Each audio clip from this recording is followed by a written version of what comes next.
Seriously? But, Mr. Morris, I don't understand, sir. How can you only be telling me this now? I'm afraid that there's nothing really I can do. I'm really facing a crisis. My hands are tied. But what about my film? Well, I'm afraid you'll have to come up with something on your own. Take it from me. Sometimes you just have to let things go. Same goes for this film festival.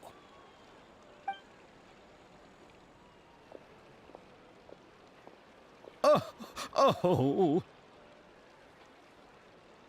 Hey, isn't that Xavier? So he's back in Fontaine now!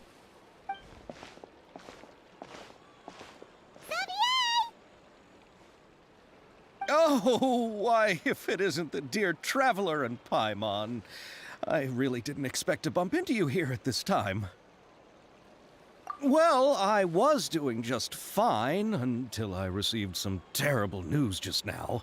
The investor I was working with for my upcoming film has fallen upon some hard times and is no longer able to provide the promised amount of funds. Can't you just find a different investor? Unfortunately, that's not how it works. We had signed an agreement specific to the Fontanalia Film Festival, stipulating that I cannot work with any other investors until the festival is finished. The Fontanalia Film Festival? What's that? Oh, is this your first time participating in Fontaine's Fontanalia Film Festival? Then allow me to fill you in. The Fontanalia Festival was established to commemorate the legendary Loch Knights, who went on a quest to search for the Oceanids, and eventually welcomed the Hydro Arconageria. The holiday is deeply connected to the founding of Fontaine, as well as its unique laws and trials. It's one of the most important festivals for this nation. But what's with that weird expression on your face? It's like you're trying really hard to remember something. I was just trying to recall the exact description from the books, in order to avoid any unnecessary arguments over semantics. I usually try to recite things straight from the source. Well, either way, Paimon thinks she gets it now. It's just like the Windbloom Festival in Mondstadt, and the Lantern Rite in Lille. Yes, those are festivals of a similar variety. Who doesn't like a good festival? And just like those of other nations, Fontaine will hold a plethora of events around this time each year. To commemorate the Loch Knights, people will imitate them by putting on special costumes, raising golden cups, and going door to door asking for pure water. But a few years ago, Lady Farina started to find the whole idea a little drab, and so decided to change the part about pure water to sweets. That really doesn't surprise Paimon at all. The whole thing seems more akin to a carnival now, and it's quite popular among the kids. Every year you can hear a bunch of them saying, "Trial or treat." Oh, that sounds pretty fun. But how does that connect back to the film festival you mentioned? Yes, it appears I've strayed off topic. I just got too excited after seeing you. Let me get back to the point. The Fontanalia Film Festival is an event proposed by the Fontaine Film Association this year. Now that film technology has matured as a medium, it's the perfect time to introduce more people to the art form. During this time, people may submit films to be evaluated, and the entry with the highest score will be given the Farina Award by the association. The what award? The Farina Award. You know, after the Hydro Archon. They coined it while Lady Farina was still in power, but even though things have changed, no one has made any motion to update the name. Perhaps everyone still thinks of it as a pretty appropriate name. Even though she isn't the Hydro Archon any longer, Lady Farina is still Fontaine's superstar. Anyone with eyes can see the way she shines on the stage. Huh. Alright. Guess the name does work pretty well when you put it that way. Oh, but who would have guessed there'd be an issue with the funding? How will I ever explain this to Miss Chiori? Not to say all the other actors who traveled all the way here from Inazuma. Chiori? Sounds familiar. Where have we heard that name before? Yes, that's her. I asked her to oversee the event's art direction, including the design of the actors' costumes and appearances. Oh, Paimon remembers now! Navia said that her clothes were designed by Chiori, and Kirara's outfit too! How to describe her? Well, she tends to be pretty direct and can be very forceful when it comes to dealing with people. The fashion world in Fontaine has dubbed her the Thundering Seamstress. Her remarkable designs have led many Fontainians to become very interested in Inazuma. Anyway, Chiori is acquainted with all the actors I've invited from Inazuma. Without her help, I don't think I would have been able to get such an international cast for the film. She really is a kind soul. Who are the actors from Inazuma? Do we know them? Why don't the two of you accompany me to the Aquabus station to welcome them? Judging from the time, the Aquabus should be arriving shortly.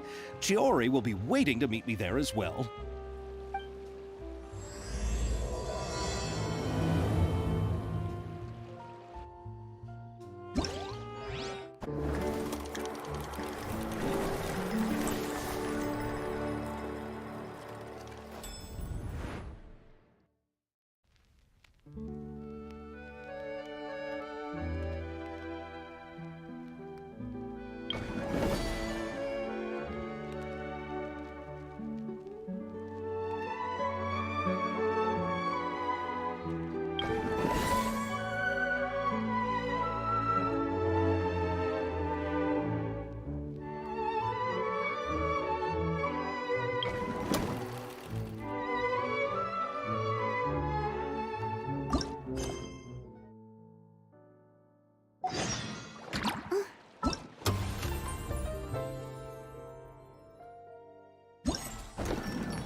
Boring!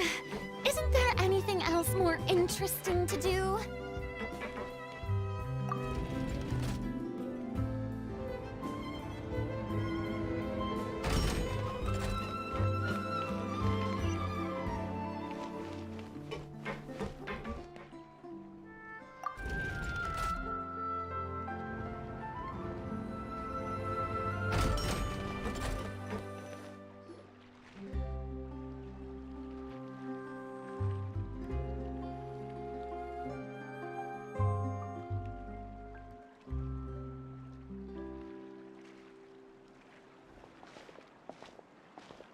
Miss Chiori? Your talk with the investor sure went fast. The Aquabus hasn't even arrived yet. Oh? And who are they? Allow me to introduce you. This is the Traveler and Paimon. Pleased to meet you. Likewise! We've heard the owner of Chioriya Boutique is a skilled seamstress, so it's a real pleasure to finally meet you in person.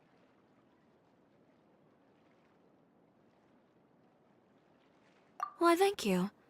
I strove to create an outfit that matched her high social station as the demoiselle. So tell me, what happened? I can tell the conversation didn't go quite as expected. Well, it's like this.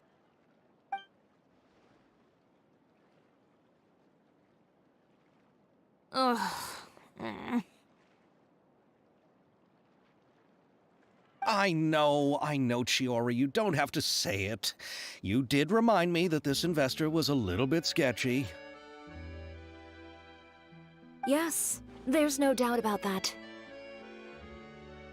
But how could I pass it up? He offered me twice as much as the others. And therein lies the problem. Yes, but just put yourself in my shoes. After obtaining such an excellent script, it's only natural that I would want to make the most of the film. The budgets that the others had proposed were nowhere near enough. It's difficult to find someone willing to front such a large amount of mora, so... Don't be sad, Xavier. We might be able to help scrounge up some more together for you. Oh, thank you, Paimon. That means a lot to me. But the cost of the film is staggering. I'm afraid that any mora we can scrounge together in a short amount of time won't even be able to cover the actors' fees. We need to move on. What's happened has already happened, and there's no changing it. But now's not the time to give up. What? You're saying that you have a plan? No, that's not what I mean. I'm simply saying I wouldn't give up just yet. The actors I recommended aren't just after mora after all.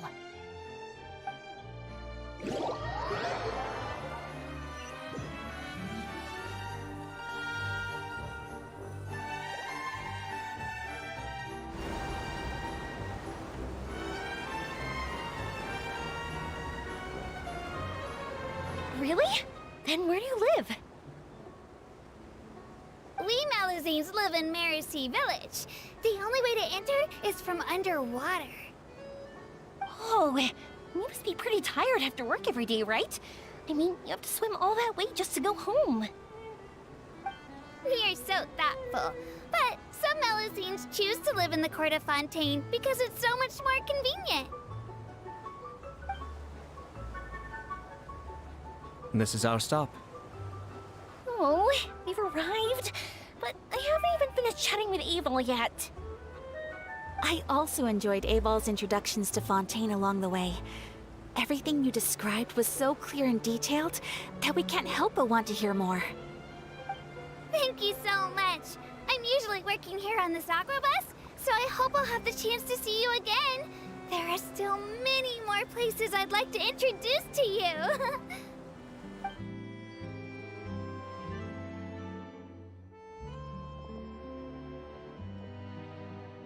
Welcome to the court of Fontaine.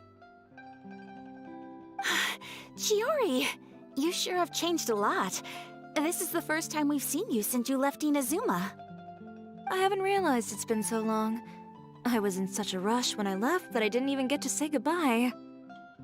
Thank you for extending the invitation, Mr. Xavier. I'm looking forward to a fruitful trip here in Fontaine. It's an honor to have the head of the Kamisato clan visit us. So they're who you meant when you said you had actors coming from Inazuma? Oh? It's the Traveler and Paimon. Wow, what a coincidence! Ayaka and I were just talking about you on the way here. Are you also here for the film? We just ran into Xavier earlier and came over with him. But I'm not an actress. Sir Kamisato and Lady Ayaka are the real actors here. I'm just tagging along with Ayaka to have a good time together.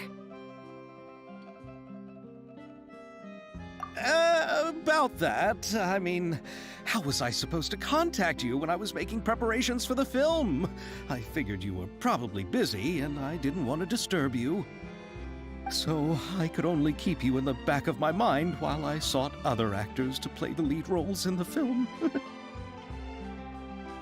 I had been thinking about a surprise reunion with you during our trip here, but you still managed to surprise me first. Oh, so you all know each other already! My, what a coincidence! What are the chances everyone could be brought together here like this?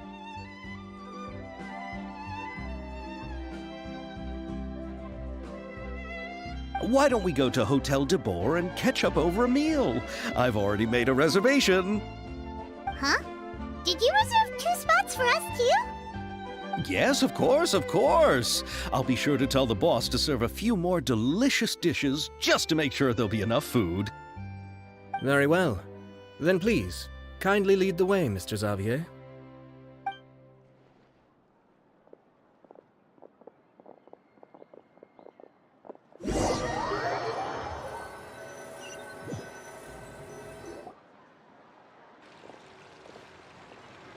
Wow, the buildings in Fontaine are so tall.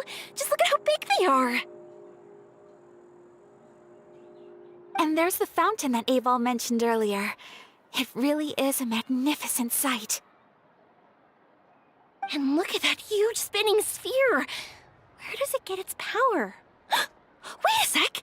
Could it be one of those clockwork mecha we've heard so much about?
So this is what food from Fontaine is like.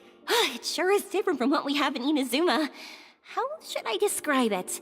It seems like you have to go through a lot more steps to make them. And the flavor has many layers too. Yes. When I first went to Inazuma, I actually thought the food there tasted a little too bland. It took some time for me to get used to it.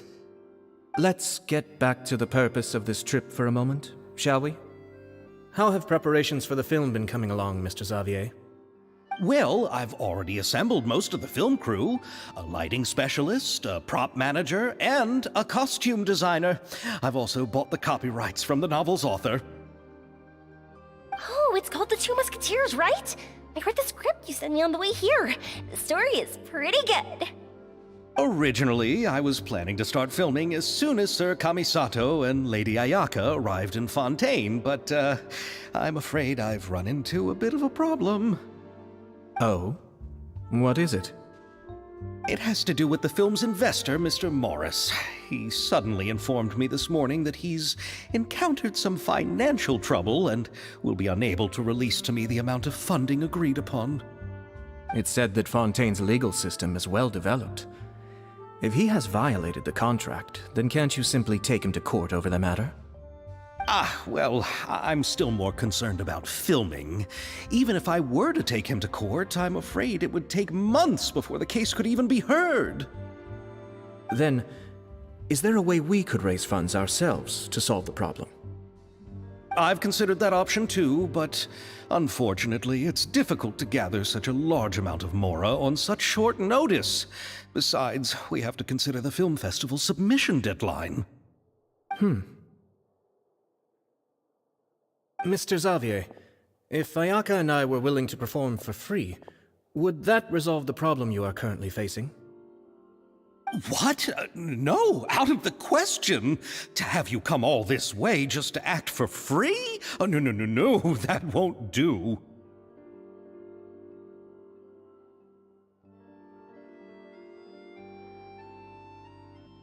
There's no need to worry, Mr. Xavier. My brother and I had actually intended to work for free after receiving your invitation. Inazuma has only recently reopened its borders, and needs to strengthen its relations and cultural ties with other nations. We didn't have many collaboration projects with Fontaine in the past, so we hoped this trip would serve as a good start for the future. Indeed. You could say that's the real reason why the Yashiro Commission agreed to come to Fontaine. I understand, but having you two act for free just doesn't seem right. Not at all. While we're officially here to conduct a cultural survey of sorts, we must express our sincerity if we want to establish formal cultural ties with your nation. This film will serve as proof of friendly cooperation and cultural exchange between Inazuma and Fontaine. It's my hope that the film can be finished and released as smoothly as possible. If you still don't feel comfortable with this arrangement, I would also be more than happy to be introduced to some other renowned individuals in Fontaine's literary and artistic circles. All right, I'll do as you say. Thank you so much.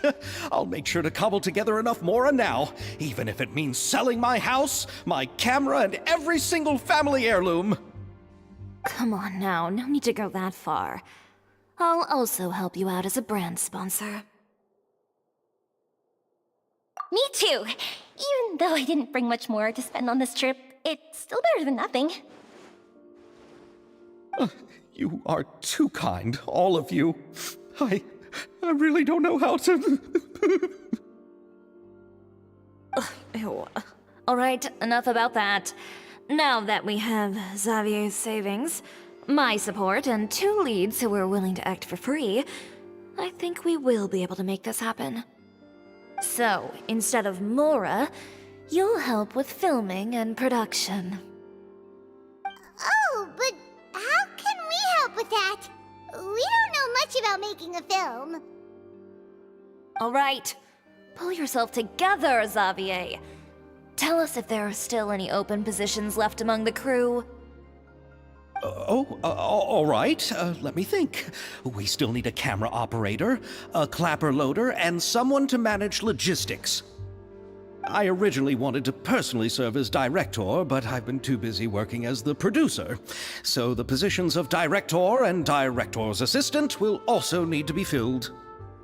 Paimon knows what the director and the logistics support person do, but what's a clapper loader? The clapper loader is responsible for using the clapper board to record and organize the information of each shot when the camera operator begins shooting. The work requires both patience and careful attention to detail. A clapperboard? Oh, you mean the thing they hold that goes clap whenever they start filming? Yes, that's right. Are you interested in that job? For sure! Paimon's always wanted to try that. Alright, then you'll be our clapper loader. I can find someone from the store to help with logistics. What do you think, Xavier? Fine by me. As for our camera operator, I was thinking of letting the Traveler take the role. Oh, she's great when it comes to using a camera. Paimon can't even count how many things we've taken photos of during our journey. Yes, that's also what I was thinking. I noticed the Traveler had an eye for photography and composition when we worked together previously. I'm sure that's due to the Traveler's journey across Teyvat and all the places they've seen. After so many adventures, using a camera must be second nature by now. What do you say, Traveler? Are you interested in the job? Thank you. It really means a lot to me. Come on, friend. Let me give you a big warm hug. So all that's left for us to find is a director and an assistant. Oh, me! I want to be the director's assistant. All we need to do is help the director, right? I can handle that. All right, then all we need is a director. Oh, all the well-known directors in Fontaine are probably also busy working on their own films these days. I'm not sure who will have time to help. Oh, Farina helped out a theater troupe recently by serving as an artistic consultant. She could be a good director, right? Besides, it's not like she has anything else to do right now. Farina? Do you really think Lady Farina would be willing to help us with our humble project? Isn't that the name of Fontaine's Hydro Archon? My brother has already informed me about what happened here in Fontaine. Yep, that's her. She helped out a theater troupe not too long ago, and now she's taking up work as a director. Well, I saw that musical. Her performance was perfect, and the storyboards were also excellent. Don't let her former identity intimidate you. She's the best candidate we can think of right now. You'll never know until you give her a shot. fine. You're right, Shiori. I'll do anything for the sake of my film. Anything! Then I'll have to ask the Traveler and Paimon to show me the way to Lady Farina's residence. I just hope she'll agree to help. Do you need us to also come along? No, there's no need to trouble you with this. Besides, you've just arrived in Fontaine, and I'm sure there are many places you would like to visit. Just leave this task to me. It's part of my duties as the producer. Very well. Then we'll be waiting to hear the good news. I'll go with you. By the way, you might want to consider bringing a gift. And don't worry, we won't simply drop you off at Farina's place. We know Farina pretty well by now, so having some familiar faces there should help your chances. Besides, the whole thing was our idea in the first place. All right, then I'll start making preparations. As for the gift... A gift for someone who was once seen as the Hydro Archon. I wonder what she would like. I recall that Lady Farina once fancied a clockwork ring, so perhaps I should get another exquisite clockwork contraption for her. Huh? Can't we just bring some desserts, like the Fontinalia mousse? But wouldn't that be a little too cheap? She does like desserts, though. Isn't the Fontinalia festival happening right now? I heard Abel tell us on the Aquabus that Farina introduced the tradition of going door to door and asking for sweets. To do something like that, she must have a real sweet tooth. I agree with Yoimiya. If the gift is too fancy, it might actually make her feel more uncomfortable. Alright then, let's go buy some Fontinalia mousse!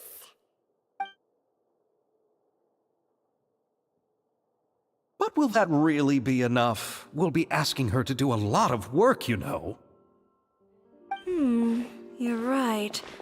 We need to further sweeten the deal. Huh? You want something even sweeter than Fontinalia mousse? Yes, we'll need a gift that's sweeter than any dessert in the world. But what could that be? Your words of praise.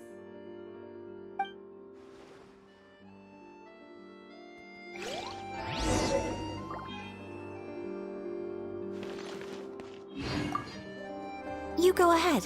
No need to worry about us. Oh, I hope Farina will like the gifts we prepared. Oh, and if you still think we should get something else for her, just let me know. I should be able to make some fireworks.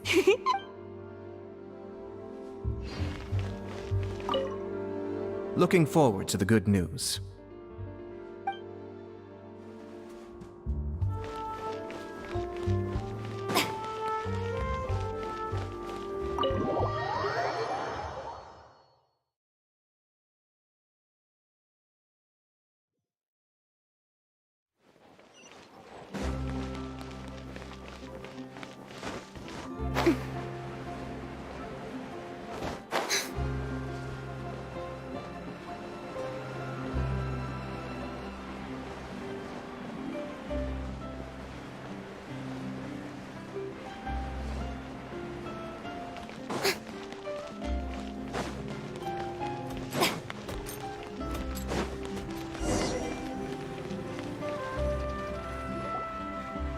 We're here! This is where Farina lives. Okay, I'll go knock on the door.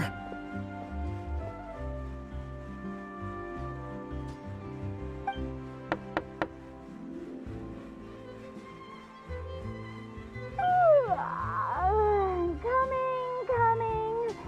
Ugh, seriously, who's knocking before afternoon tea? Huh? Who are you?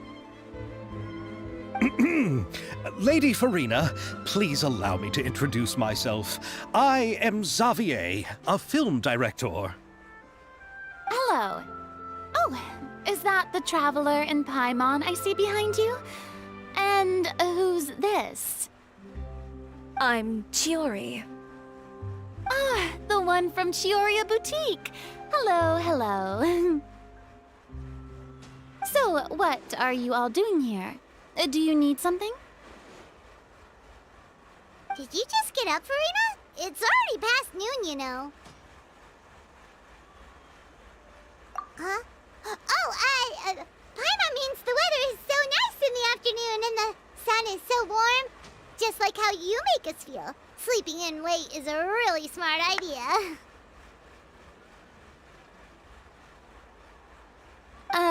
No. I was just up late last night reading some novels. What does sleeping in have to do with the weather? This is a small gift we've prepared for you, Lady Farina. We hope you like it. No need to be so formal. I'm just a regular person like everyone else now. Oh, is this Fontinalia mousse? It's one of my favorites. That's great! So, actually, there's something we need your help with. Given your renowned passion and understanding of drama, I would like to ask that you serve as the director of our film crew. Oh, but didn't you just say that you're a director? Yes, but for this particular project, I'm mainly working as a producer. Besides, I'm sure that your understanding of the performing arts far surpasses my own, Lady Farina.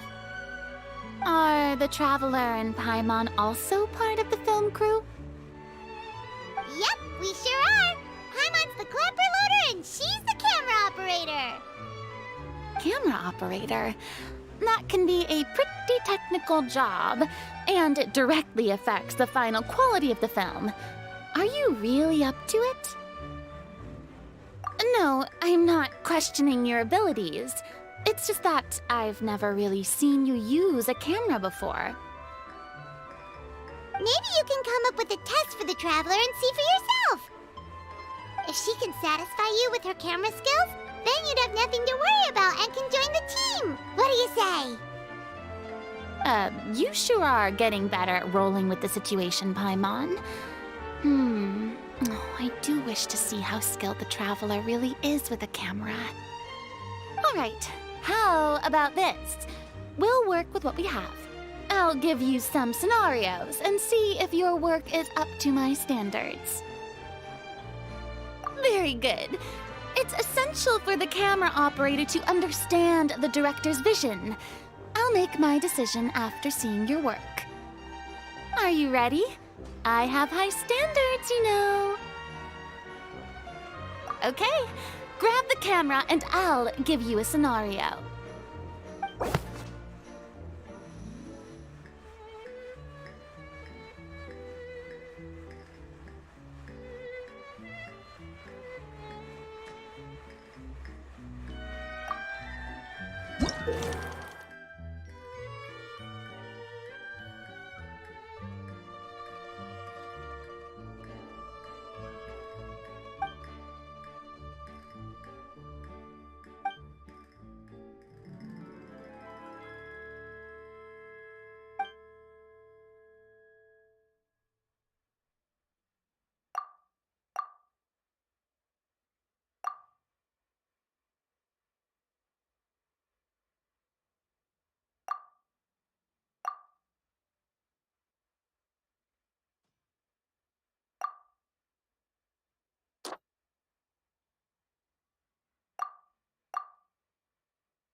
Oh, it appears that you have more skill than I thought. All the shots had a great composition, and I could really feel a connection to the characters and their lines. Yeah! Does that mean you agree to be our director, Farina? Did you think I would agree just like that? After our performance of the Little Oceanid, I've begun to make a name for myself again, you know. In fact, I've already had several troops approach me for the Fontanalia Film Festival. Unfortunately, the scripts were all pretty boring and didn't pique my interest. If others were to find out I agreed to work with you so easily, then, well... Hey, but didn't we have a deal? What else do we need to do to convince you, Farina? Well, what about the pay? Huh? You know, how much you're willing to pay me to be the director? The pay is also an important factor for me to consider, you know. Well, I can offer you this much? What? That's all? If Nervulat were to hear of this, he could charge you with underpaying your labor. I'm sorry, but our crew is in a tight financial spot at the moment. I see. Well, even though it's highly unlikely now that I'll join your crew, there's still something I'd like to ask. Exactly what film are you planning to make? Oh, our script is an adaptation of The Two Musketeers. Huh? Wait, you mean the suspense thriller novel that was a #1 bestseller? Oh, so Farina's read it too. Of course I read it. I've always had a keen interest in artistic works that strike a chord with the populace. I see. It all makes sense now. You must have used most of the budget to pay for the copyright. Not really. The novel's author transferred the copyright to me practically for free once he heard that I wanted to make a film adaptation of the story. The lack of budget is due to another issue. He probably just wants to get his name out there. So, Mora isn't the most important thing to him right now. It reminds me of a delivery courier who wears one of my designs while traveling all across Teyvat. I didn't charge her much for the outfit either. The exposure she provides for my brand is well worth it.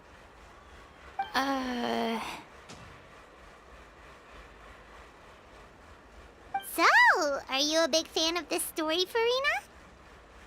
Well, it's all right. The pacing of the story is good, but the character relationships could use some work. When I was reading it before, I always felt like some things were left on a rather unsatisfactory note. I have high standards, you know. Ahem, Mr. Xavier, if, hypothetically speaking, I agree to be the director, how much freedom would I have in terms of script revisions and creative interpretation? Oh, as much freedom as you would need.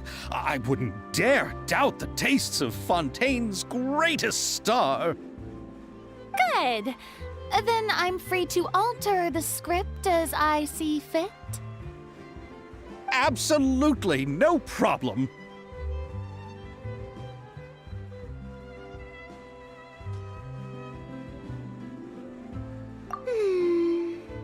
All right. It seems that your crew really can't go on without my care and direction. So, you agree? Yes, I agree.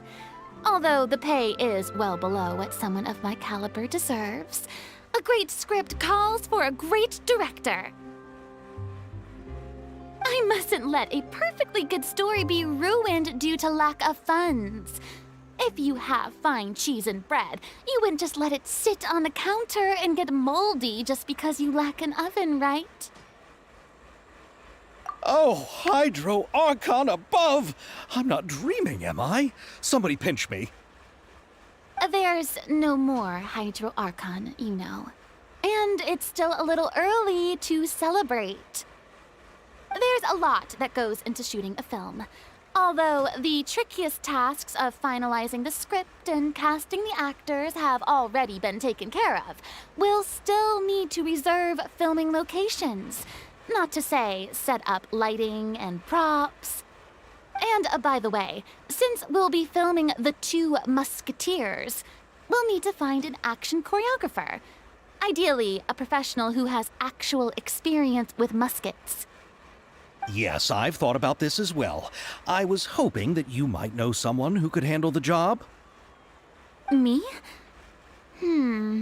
If this was before, I could have simply asked Florand. But it's already been some time since I last talked to her. Navia can also use firearms, but unfortunately, her style is quite different from that of the characters in the story. Could we ask the Special Security and Surveillance Patrol? Oh, you mean the Special Patrol's Musketeers? Yes, that's right. They work with muskets every day. I can't think of anyone more qualified than them. They would be under Nervilette's jurisdiction. Unfortunately, I, don't have any connection with them at all. So, in the end, we still have to start by talking to Nervilette. No need to go to all that trouble. I know their Captain Chevres. Oh, you do? Wait, Chiori, how do you know the captain of the Special Patrol's Musketeers? No particular reason. Running a business means dealing with some trouble from time to time, and she's helped me out on a few occasions. In return, I've helped her handle a few situations in which the Special Patrol couldn't get involved directly. So, we've gotten to know each other over time. So you're saying there's been times when the Special Patrol needed a fashion designer to handle a situation? Your work is becoming more and more mysterious. It'd be best to keep it that way. Anyway, enough about that. What do you all think about asking the captain to be our musket action choreographer?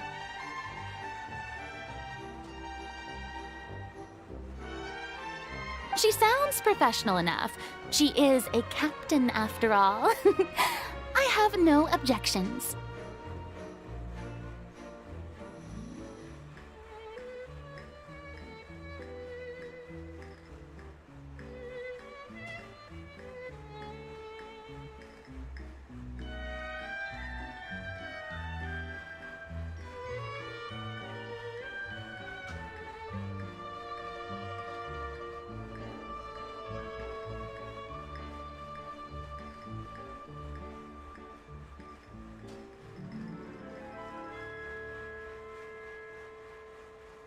But I imagine the Special Security and Surveillance Patrol must be busy with their duties. Do you think she'd really have time to help with shooting a film?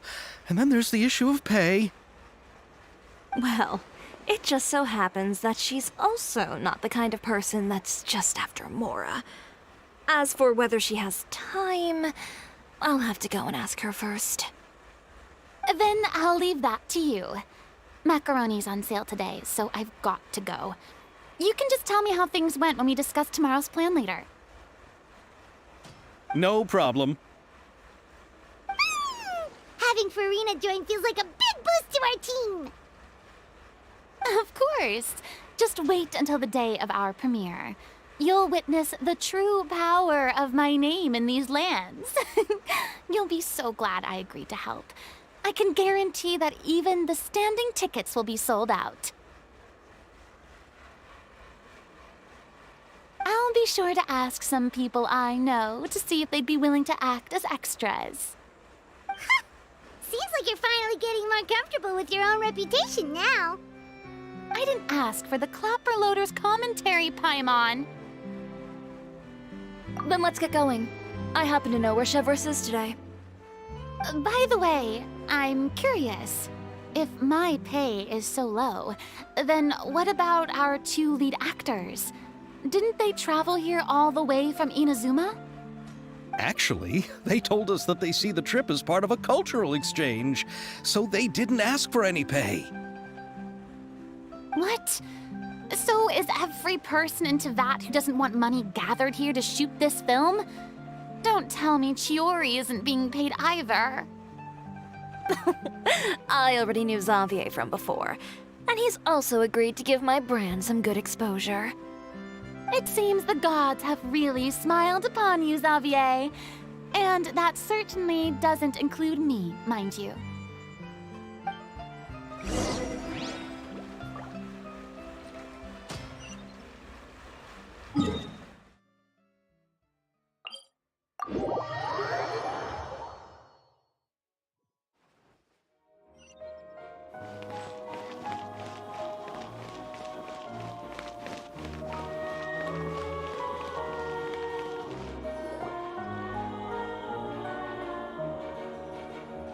All right, this is the place.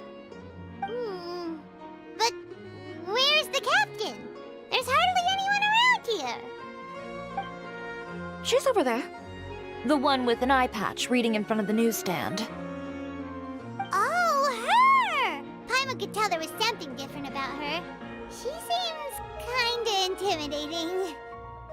Please wait here for a moment. I'll go fetch her. She's working now, so you might not want to get in her way. Working? But isn't she just standing there and reading a novel? Just trust me. Oh, alright, let's see what happens then. Chiori sure is a mysterious person. She claims just to be a fashion designer, but she knows all these powerful people. The court of Fontaine isn't particularly tolerant of visitors from overseas, so it isn't easy for a foreigner to promote their brand here. Even more so in the competitive world of fashion. Even a local like me just trying to make a film has to face all kinds of challenges, so I can only imagine what Chiori has been through to get where she is today. I'm sure that having more connections has definitely worked in her favor. Reading on the job? Detective novel. One main character? No. Multiple. Branching storylines. I see.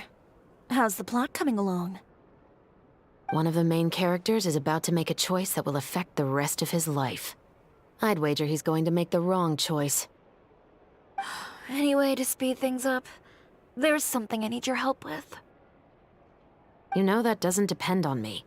It all comes down to what the character chooses. Which is exactly why I'm here to help.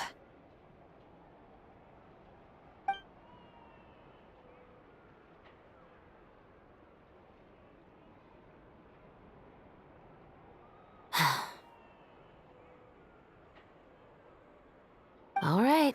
It appears he made the wrong choice in the end. Halt!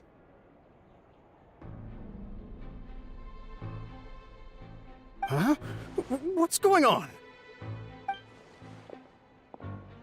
Hand over whatever you're holding. Oh, it's just a book. I didn't buy anything else. Then I'm sure you wouldn't mind letting me have a look. Excuse me, officer. I don't mind you standing around here, not purchasing anything, but I'd prefer if you didn't disturb my customers. It's bad for business, you know? Don't give me that act. You won't be able to get off so easily either. I am Chevrolet, Captain of Fontaine's Special Security and Surveillance Patrol. I will say this one last time. Hand over whatever you're holding at once. And before you do anything unwise, let me remind you that I'll have you on the ground before you can even think about making a run for it. All right. I'll give it to you. But please let me say something first. If there's any contraband in that book, then the shopkeeper here is the one who slipped it in. I don't have anything to do with this. Why, you trying to leave me on the hook, huh? You were the one who said you wanted it. Save it for the interrogation room. Take them away, Letelier.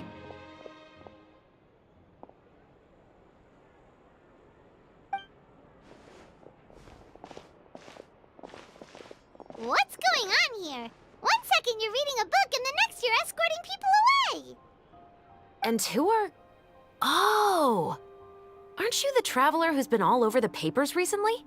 Chiori, I'm assuming what you wanted to ask me about has to do with them, right? Maybe I can let you in on what's happening then. Now that Vacher has been brought to justice, no new shipments of synth will be made and distributed to sellers. The Fontaine guards have been busy collecting the remaining synths still circulating on the market. Thanks to a tip from our reliable source here, this should be the very last batch. Oh, so you were pretending to read a book in order to catch the bad guys. Oh, Paimon almost forgot to introduce ourselves. Paimon is Paimon, and this is the Traveler and Xavier. Hey, I'm Chevraz. You probably already heard me introduce myself, so I won't bother repeating it. Yeah, why didn't you make a move as soon as you had the chance? Were you worried that my intel wasn't accurate? No, I wanted to see if the shopkeeper would turn himself in first. All he had to do was come up to me and say that he didn't know where the synth had come from.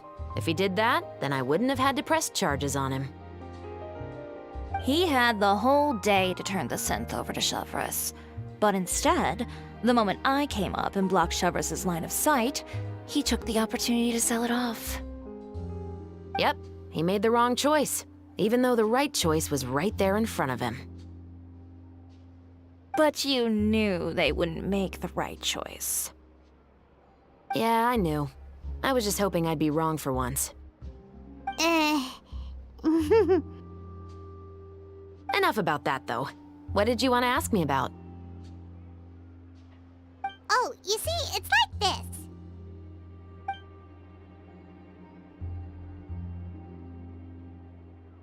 The Two Musketeers. You certainly have a good eye for a story. So what do you need me to do? Just be the action choreographer for the actors? Yes, that's right. I want to make sure we get all the details right. I want the actor's posture and understanding of firearms to be as realistic as possible. However, I'm afraid this work will require a bit of your time, since you'll have to be present whenever we're filming. Also, as for the pay... No need to say any more. I'll join. Huh? Just like that? Really? You're willing to help us with our humble film project? Sure, it's no big deal. As I said, we've wrapped up our investigation here, so I don't have any other tasks on my plate for the moment.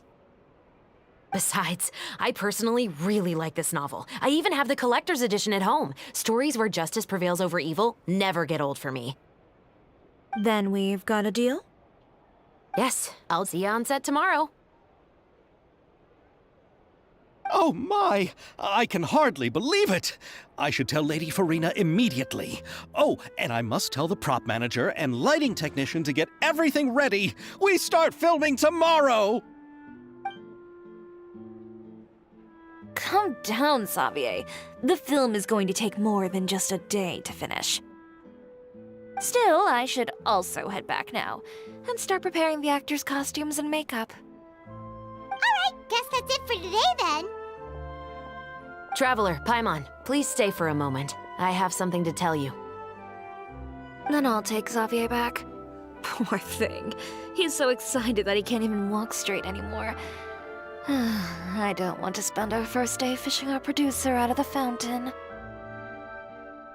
He'd better.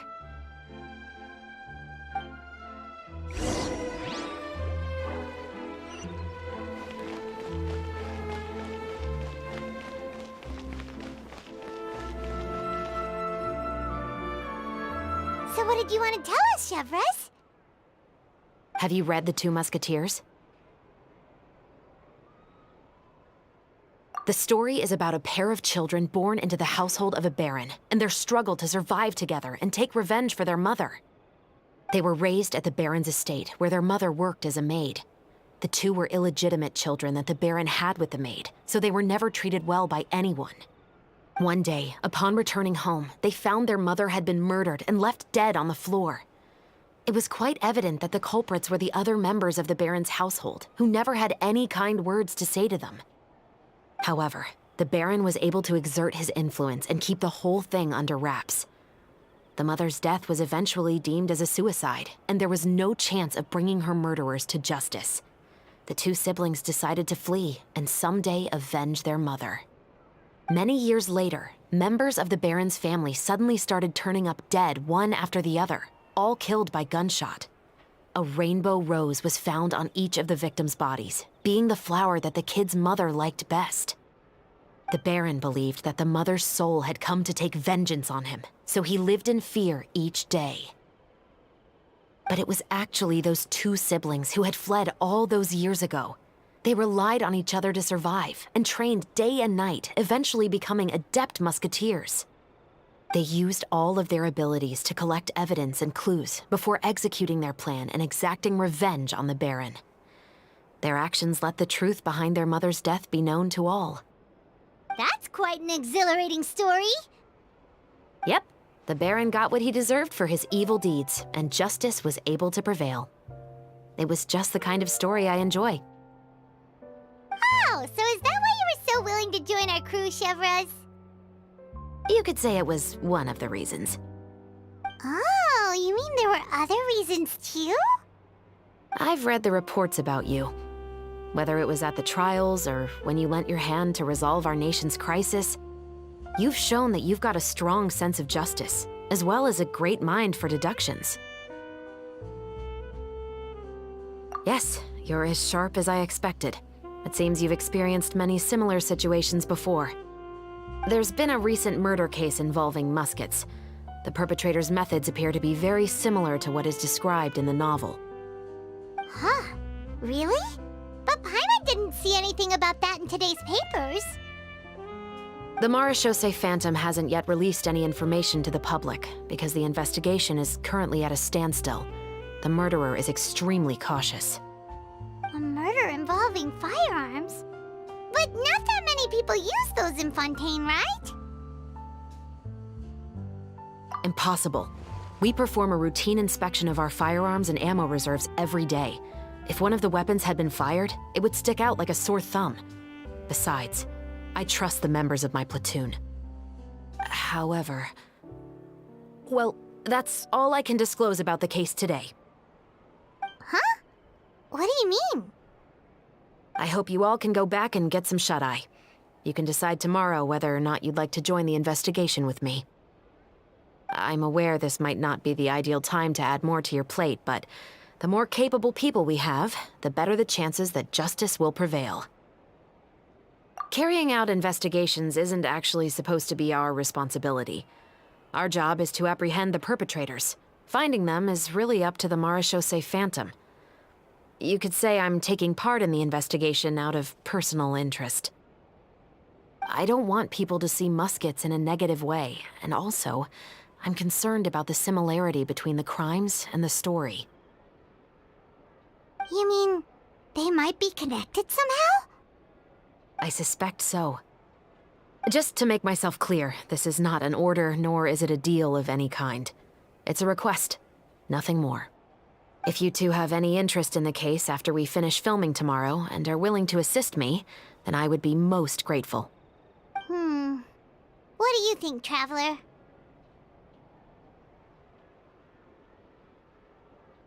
Yeah, you're right.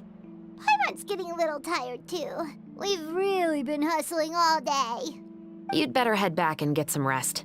It's good to keep a calm mind, especially when you're about to make an important decision. Otherwise, when the moment comes, you might end up like that shopkeeper and not even realize that the right choice is right there in front of you.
Gotta keep up with the changing times.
Who's our target this time?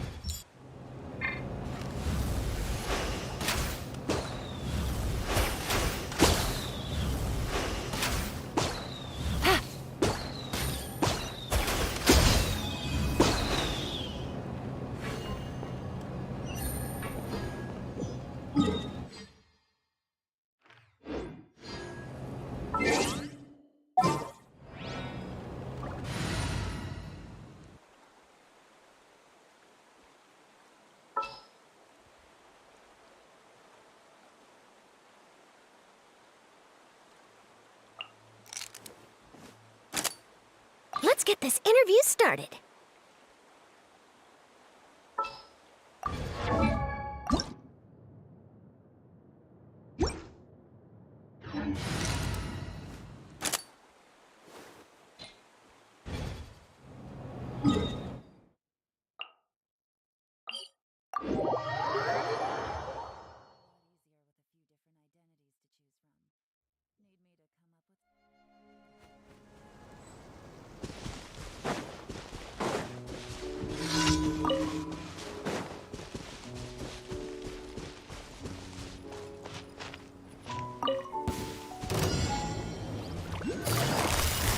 Gotcha! Things are about to get dicey. Shower me with... Hold that pose! Another test subject. Smile!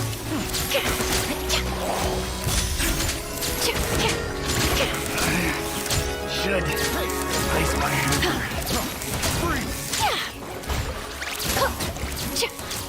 Hold that pose!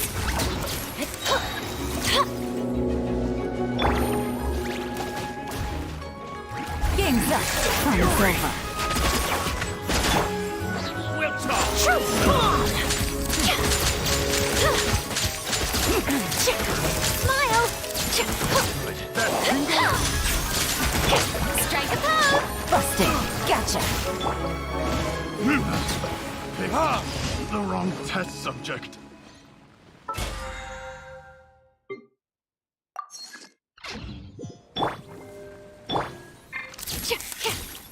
Hold that pose!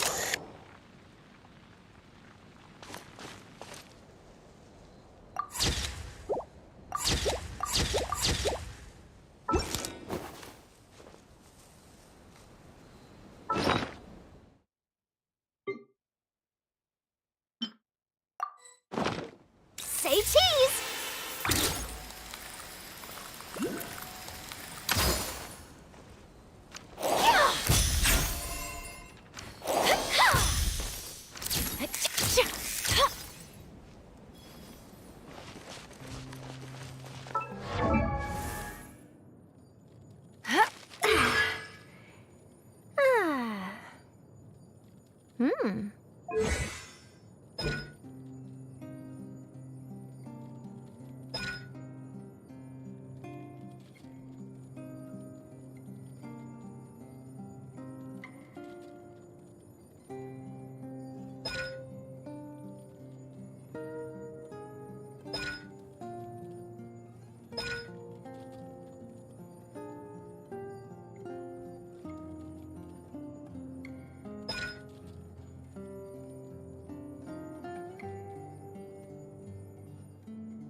Astra Abyssos.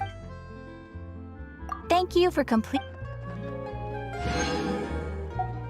Ad Astra Abyss.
Hold that pose!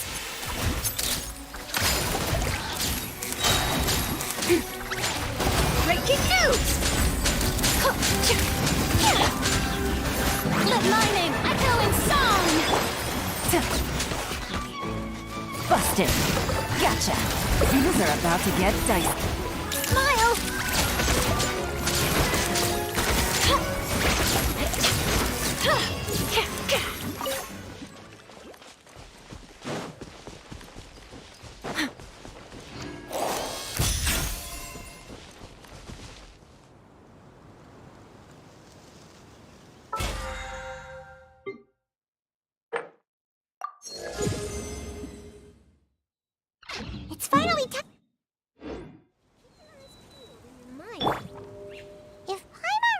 Hunter's right. We're meeting at Hotel de Boer. Let's get going! A camera can't imitate.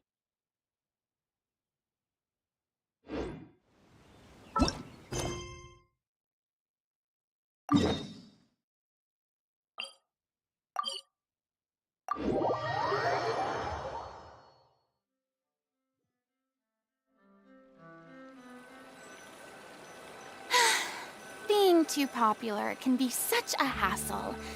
Who knew the people would adore me so much? Ayaka, Yoimiya, you're already here! Good morning. Xavier said yesterday afternoon went well.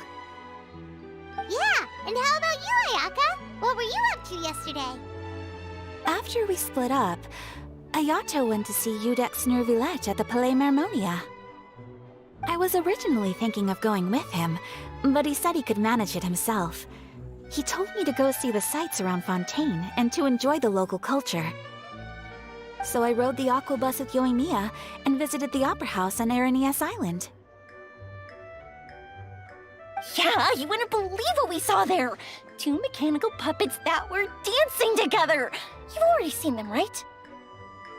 Yeah, those two! Amazing, aren't they? We sat and watched for quite a while. It was mesmerizing. Like we could keep watching them forever. Oh, it was the same for us the first time we saw them, too! Afterwards, we went swimming at the beach!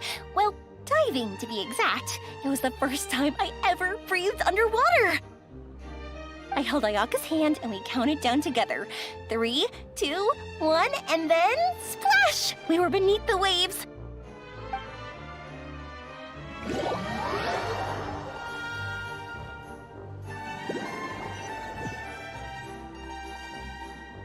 At first, I didn't dare to open my mouth.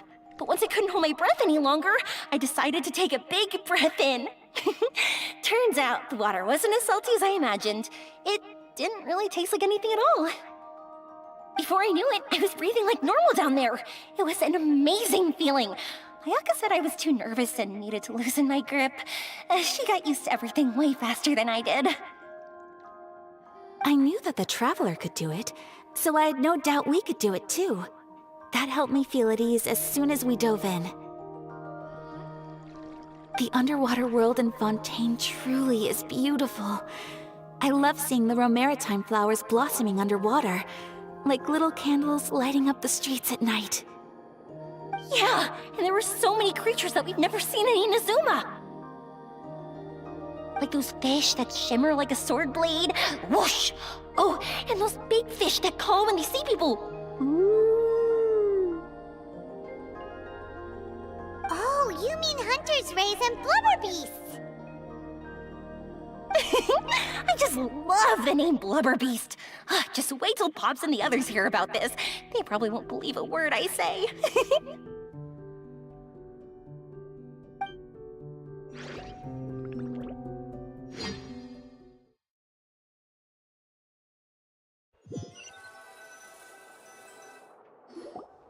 Yoimiya was down there for quite a while. It was dark before we finally rode the aqua bus back to the city. I figured she'd want to sleep in today.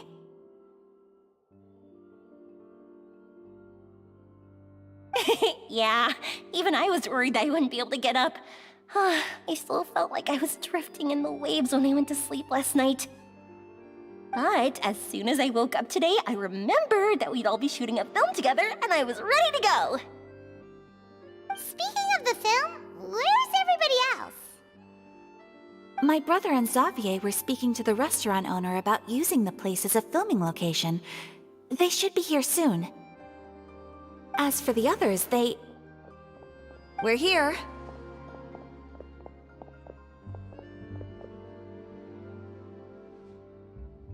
Please excuse my tardiness. I just finished the Special Patrol's 6-mile morning jog. Wait, 6 miles? I'm so tired. I heard you all chatting, so I decided to come down. I sure could use some of that endless energy everyone else has. Good morning, everyone. recording.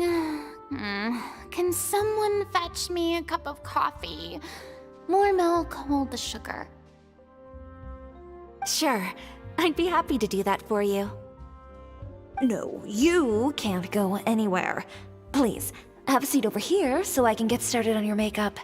Ugh, the last thing I want is coffee stains on my costumes. I can get the coffee. It's the perfect job for an assistant.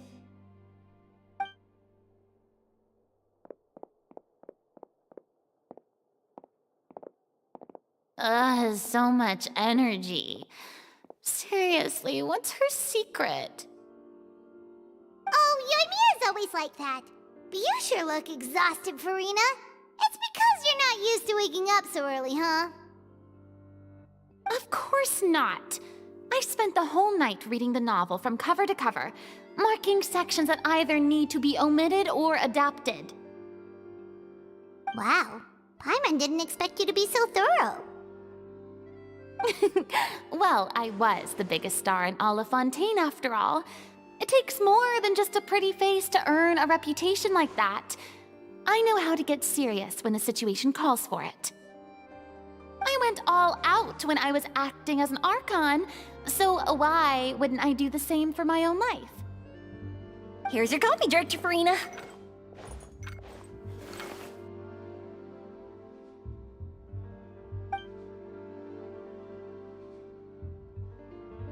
Oh, thank you.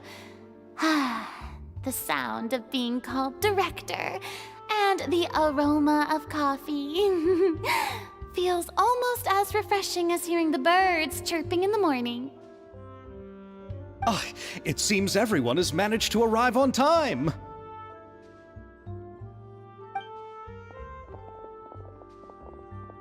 We've reached an agreement with the restaurant owner. We are free to use the second floor to shoot our film. Really? That's great! He is really looking forward to our film, and hopes that providing his restaurant as a filming location will attract more customers. Well then, Mr. Xavier, I'll leave the rest to you. Okay, thanks. First, I'd like to introduce our new members. This is our prop manager, Veronique. She'll be in charge of all the film's props and items. And this is Bonneau, our lighting technician. He'll be in charge of lighting and illumination to set up each scene's atmosphere. Wow. Sure feels like we have some real professionals joining the crew now. First of all, please allow me to first express my sincerest gratitude to everyone in the crew. When my investor informed me yesterday that he wouldn't be able to provide the funds, I really thought that this was the nail in the coffin for this film. I had no idea that I'd find so many people willing to help me on such short notice. Thank you. Thank you all from the bottom of my heart. No need to be so cordial, Mr. Xavier. We're all honored to be a part of this. Your works made a profound impression on me when I saw them back in Inazuma. I am sure that someday, this film will be remembered as a prime example of cultural exchange between Fontaine and Inazuma. Yes, the story is the reason I agreed to join. I can't bear to even imagine what this film would look like without the very best director. Anyway, I would like to make a promise to everyone that as the producer of this film, I'll do whatever I can to ensure that everything goes as smoothly as possible. This is not just my film. It also embodies the thoughts and feelings of every person here, as well as the endless effort we are about to pour into it. So, without further ado, the Two Musketeers will officially begin filming now! You may take it from here, Director Farina. All right, listen up, everyone.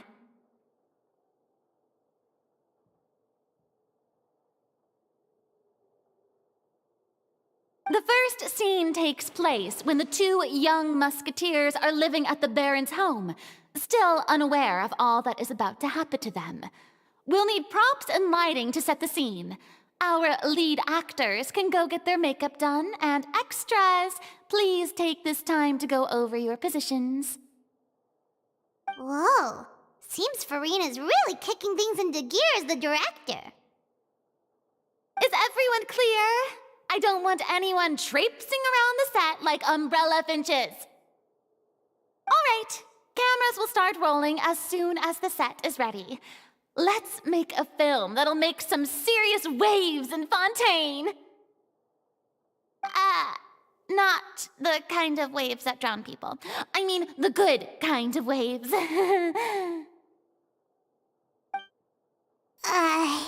Seems like she's still a bit traumatized by that. Anyway, let's go see if there's anything we can do to help.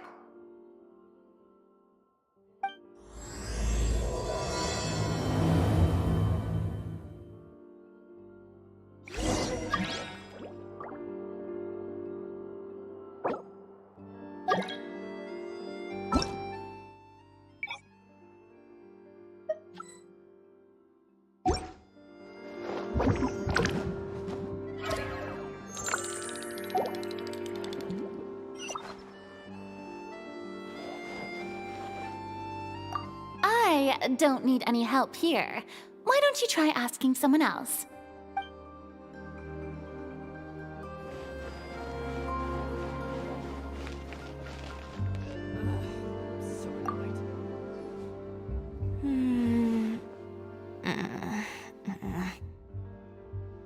Ayaka has mentioned you to me before. She said that you two were great friends when you were kids. No talking. I'm thinking about how to do your eyeshadow. Ah, yes. To help me really look the part.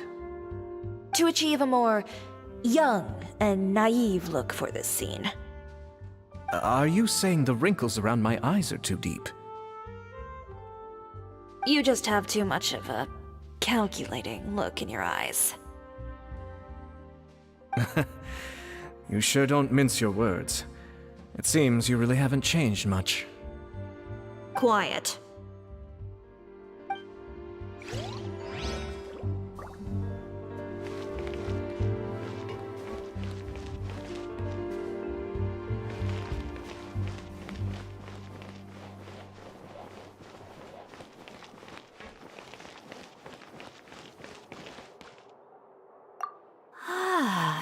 So this is what a musket looks like. Not exactly.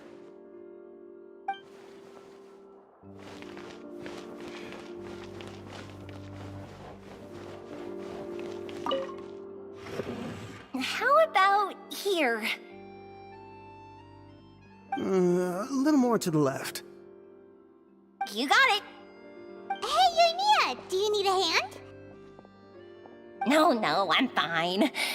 You know, doing the lighting is kind of like designing a fireworks show. It's interesting to imagine what kind of atmosphere the lights will create. I heard that the Traveler will be operating the camera and Paimon will be the clapper loader, right? Those roles are just perfect for the two of you. Really? Is that because it'll be easy for Paimon to hold the clapperboard while flying? Well, sure, there's that, but that's not exactly what I meant. I just think that after all your journeys together, you two must have developed a super close bond and just naturally know how to work with each other. If I'm not mistaken, the director will want the cameras rolling as soon as the clapperboard goes clack.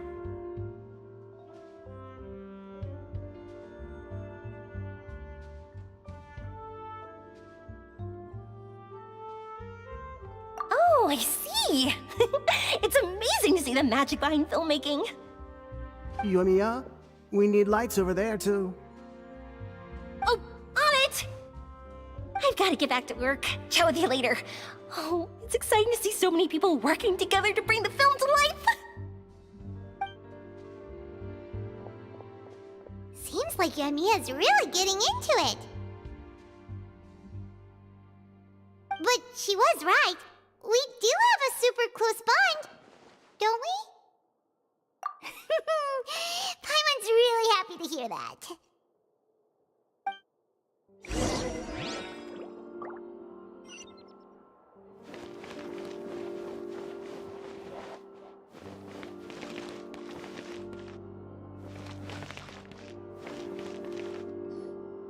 So, this is a real musket?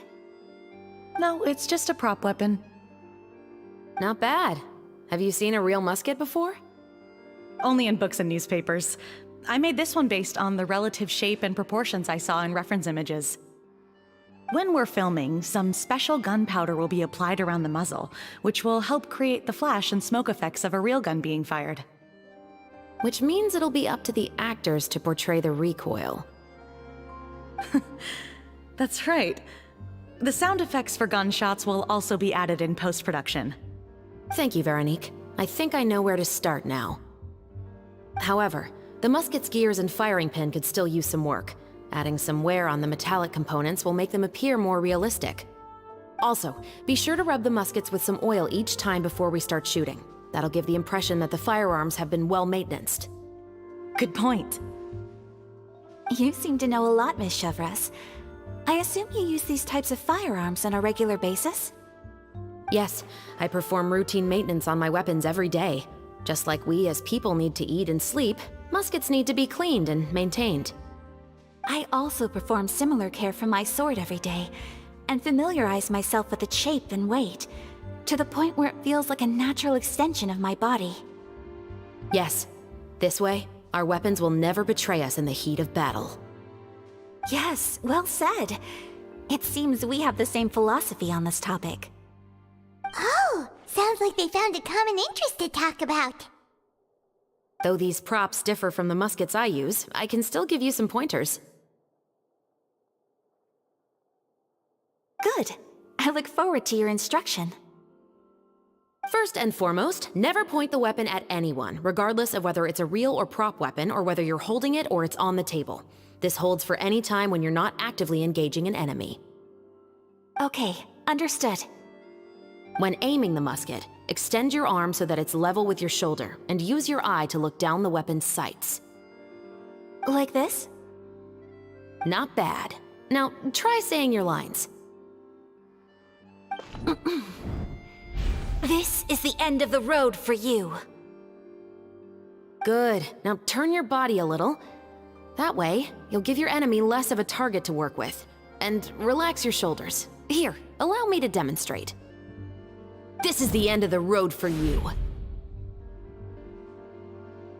Huh. Excuse me, Miss Chiori. Director Farina, there's something I wish to discuss with you. Oh? What is it? Like this? Yes, much better. What do you think? I do see your point. But are you sure you wish to do this? I believe it would be most fitting. Well, if you insist. All right, I understand. Miss Ayaka, Miss Chevres, could the two of you please come over here? Huh? What's going on? Are we gonna start filming now? Let's go see. What is it? I have a question for you, Miss Chevres. Would you be willing to play the role of a musketeer? What? To clarify, I would like to turn over my role to Miss Chevres. But brother... Don't worry, Ayaka. I actually view this as a good thing. I was becoming troubled trying to set aside some time to speak to the staff at the Palais Mermonia. I would like to have some conversations about the cultural exchange between our two countries, and I've heard that the bureaucratic process here can get rather complicated. Now, I will be able to focus on my work. Besides, you also know that I'm not really one for public performances. Are you really sure? From a director's point of view, I also felt like the relationship between the two musketeers in the original story could be improved. The older brother in the story plays the lead role with his overbearing character, but this causes his character to overshadow that of his sister, and the theme of the two supporting and relying on each other isn't conveyed very well. But if we were to change the siblings to two sisters of a similar age, then that aspect of the story might come through more clearly. Also, I've seen you instructing Ayaka. That cold and dignified personality is exactly what we need for the older musketeer. Of course, even with all these insights, the decision should still be made by Miss Chevreuse. Chevreuse mentioned that she really likes the story, right? Paimon bets that she'll take the role. All right, I'll take the role. Good. It's decided then. I'll get started on making edits to the script. We'll also need to make some immediate adjustments to the lighting, props, and costumes. I have a feeling that our adaptation will be even better than the original story. You're doing a great favor for me, Miss Chevreuse. You have my gratitude. Don't mention it. I like this character, so if anything, I should be the one thanking you. Well, since my brother is the one who brought up the idea, I suppose there's no need to worry. Let's go, Miss Chevreuse. I look forward to working with you. Please, just call me Chevreuse.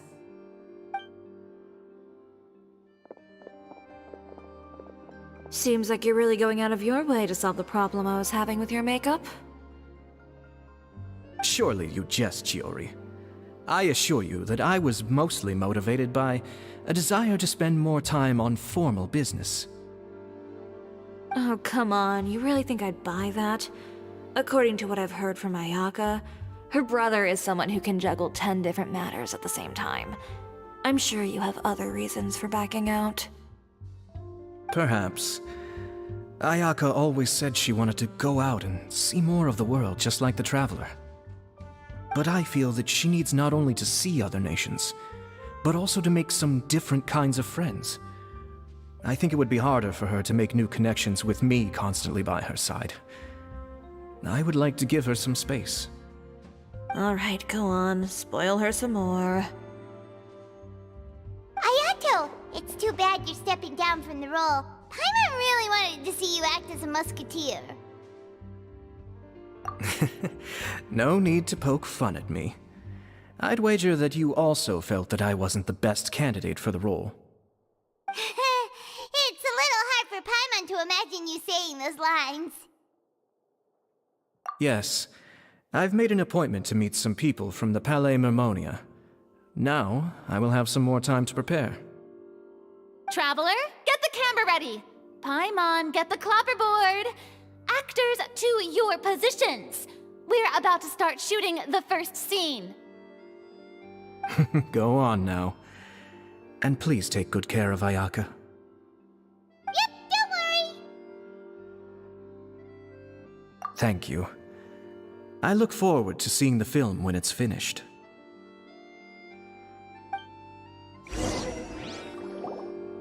All right, now that we're all here, let me help set the scene for everyone.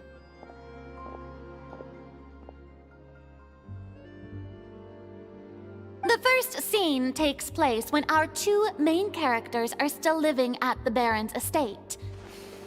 They've been ostracized and verbally abused by others in the household, but they still have no idea why. We want to capture how naive and innocent they are, despite their pain. Chevreuse will be playing the role of the older sister, Tulip, and Ayaka will be the younger sister, Iris. Be sure to get close-ups of the main characters at the right moment. Silence on the set! Lights, camera, action! Let's go! Tulip, Mother's been out for quite a while now. Perhaps she went to pick some flowers on the way home. You know how she loves flowers. Iris, Tulip! I'm home!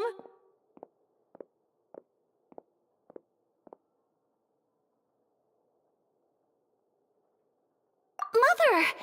You were out for so long, we were beginning to worry about you. I'm sorry, but I'm back now, safe and sound. Here, I brought your favorite treat, apple turnovers. Mother, what are those bruises on your hand?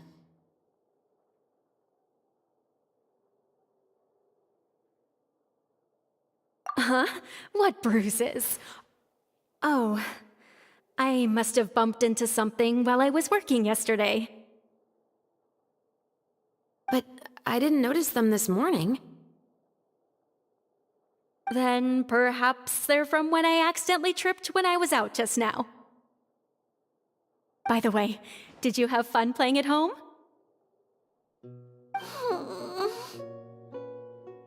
What's the matter, Iris? Well, we've realized that no one really wants to play with us. They even took Iris's doll and spat at us. And they even called us names. They said we were... Shh. It's all right. Don't worry. Girls, listen to me.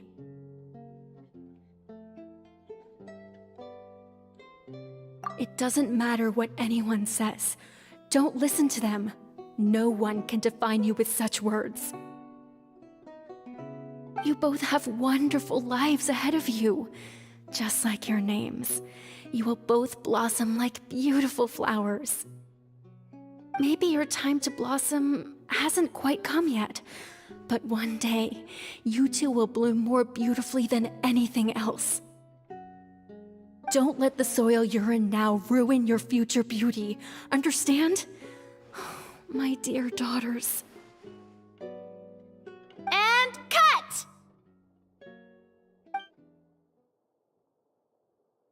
Not bad. The actors' emotions were all on point. Let's keep that take. Also, if our clapper loader could avoid shouting at the start of the scene next time... Oh, got it. Great. I was a little worried that my nerves would get the better of me. What about you, Chevros? I felt fine. The lines weren't too difficult at all. Seems like Farina must have adapted the role nicely.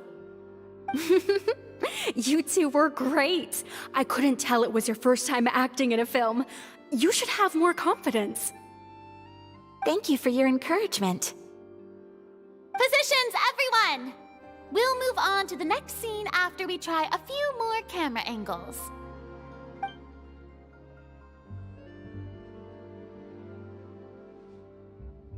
This scene is when our two characters return home, only to discover their mother has been murdered. Ready? Lights! Camera!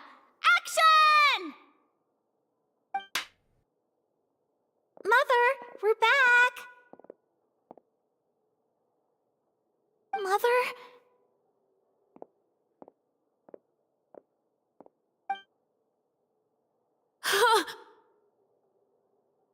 What's wrong, Tulip? Iris, stay away! Huh? Why? What's...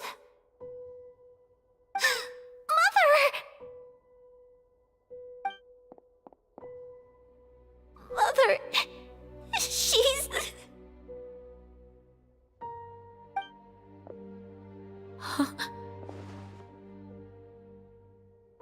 There's poison in this cup. Huh? I could have sworn I've seen this kind of cup before. Those aristocrats.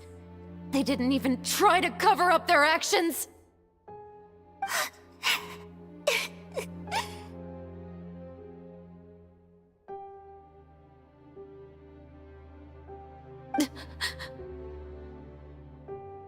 Iris, we need to leave this place.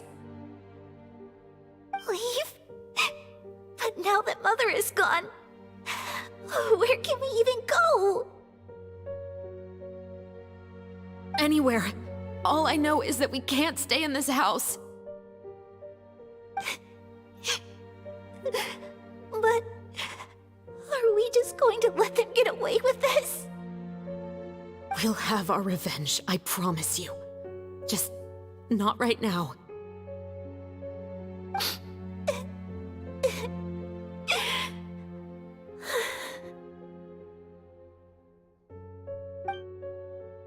Come on, let's go. No, wait.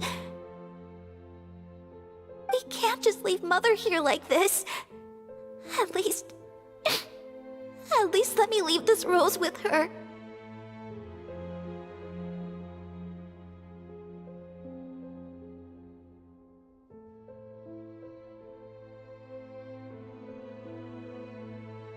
That's why we went out in the first place. To buy her this flower. All right. Goodbye, Mother. We'll avenge you. Someday.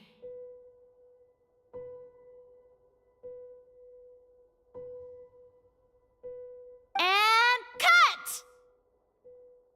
Beautiful! Great performance! Oh my, you're so amazing, Ayaka!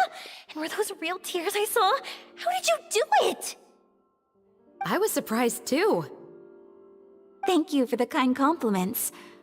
Actually, as soon as Director Farina said action, I told myself not to think about anything. I just felt the weight of the moment and became the character. It's quite similar to practicing the art of the sword. You clear your mind and focus only on what's happening in front of you. Ayaka's performance was amazing. Have I discovered an acting prodigy? Pipe down, everyone! We need to move on to the next scene!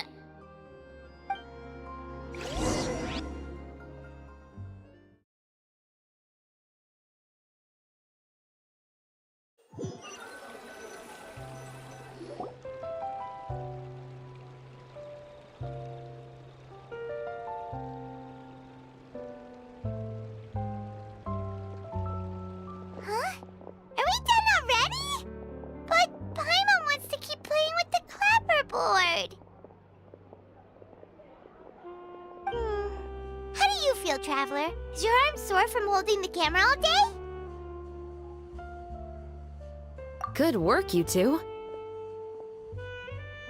You too, Shivers. You were quite the actress today.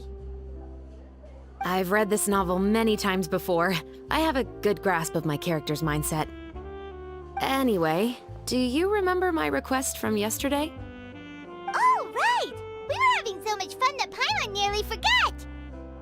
You have a case where the murders seem really similar to the cases in the novel, right? So, how are they similar exactly?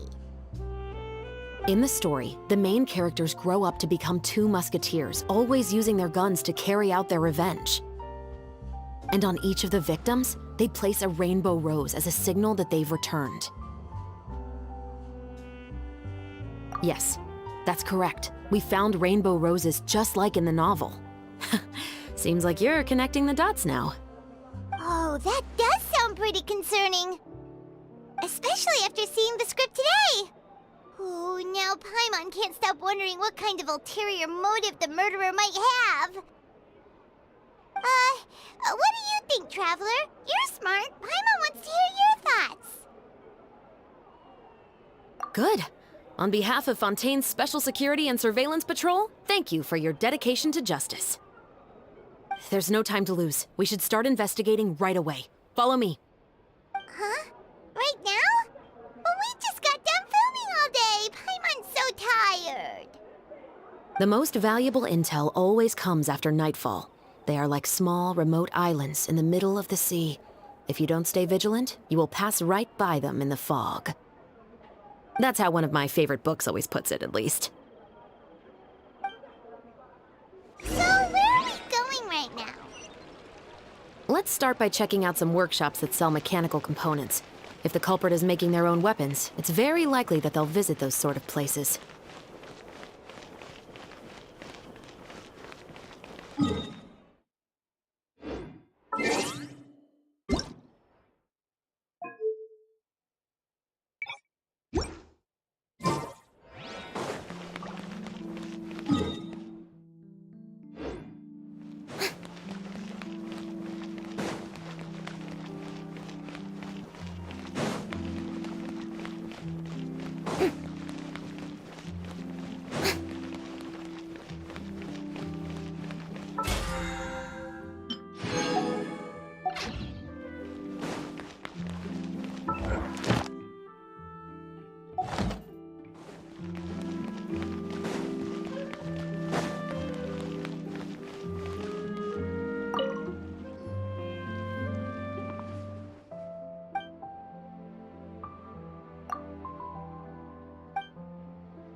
Yep.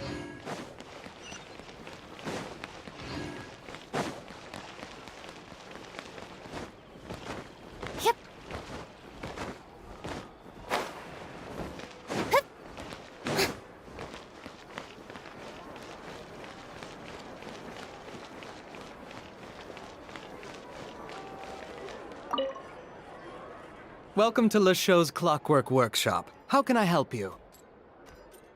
Hello. I'd like to know if anyone has purchased some special components lately. Special components? Sorry, could you be more specific? I mean the kind of components that aren't typically used for clockwork toys, but for firearms. Huh? For firearms? No, we don't sell those sort of things here. Don't misunderstand. I'm not here to cause any trouble. We are merely investigating a case, and we're hoping that you could cooperate. Well, to be completely honest, I'm not even sure what kind of components that would entail. Has anyone ever purchased components here as an individual rather than on behalf of an organization?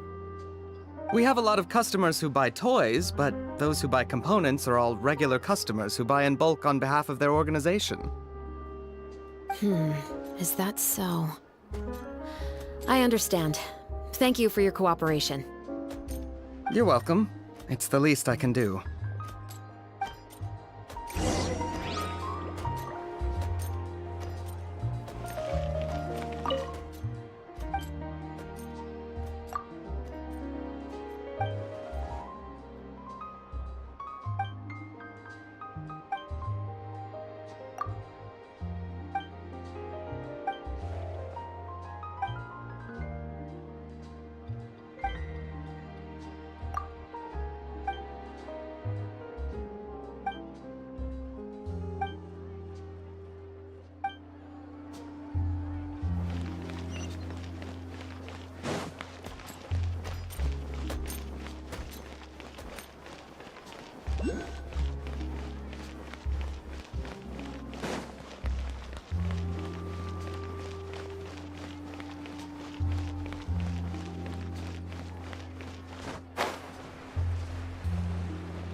Oh, hey, Chevris. Run out of oil for your musket again? Hello, Estelle. I want to know if anyone has come to your shop recently to order some firearm components. Oh, is this another case? Let me think. I don't think so. Some people have requested that I make some prop guns for the Fontanalia Film Festival, but I refused all of those requests. Oh? Why's that? Because there's no profit! I only make things here that can do some real heavy lifting. I don't have the energy to make some new molds just for the festival. Then has anybody come specifically looking for mechanical components? Well, I usually sell off my scrap to the Fleuve Cendre. I don't typically give them to one specific person. I understand.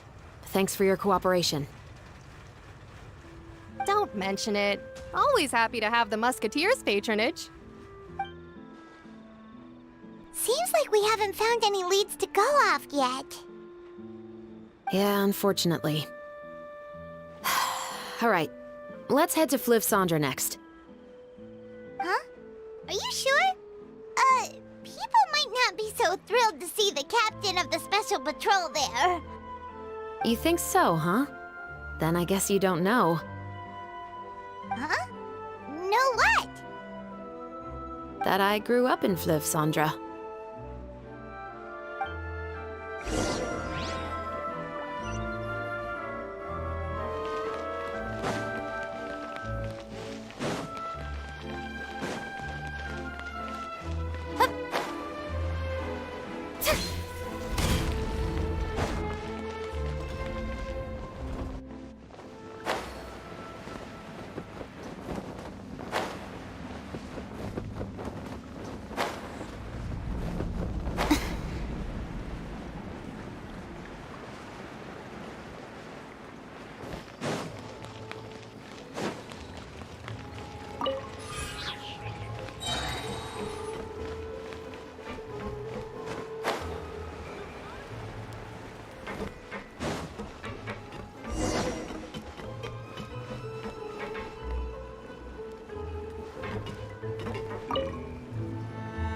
Hello, I'd like to ask some questions. I don't know anything. Don't worry, I'm not here to arrest anybody. You say that now. It's the truth. Here, take this as my guarantee. Wait, did Paimon just see what she thinks she saw? Is the captain of the Special Patrol bribing a citizen?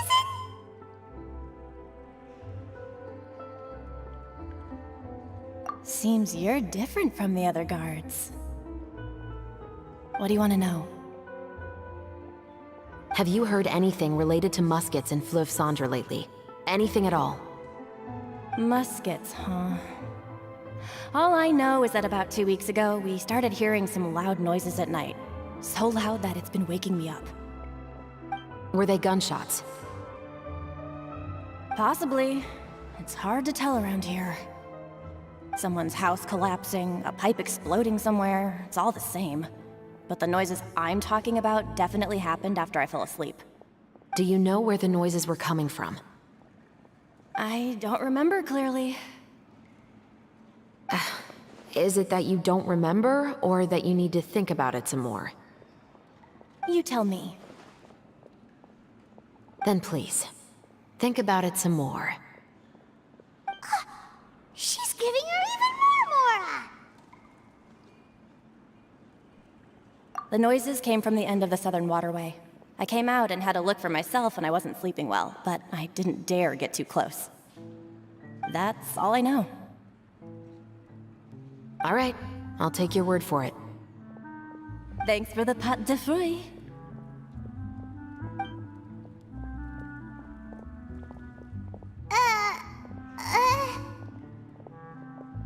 No need to be surprised. I grew up here, remember? I know how to get people around here to talk. My apologies, I'm all out of sweets.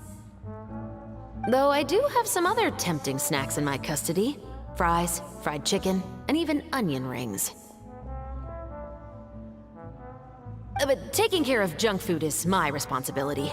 You're better off sticking to your normal, nutritious diet.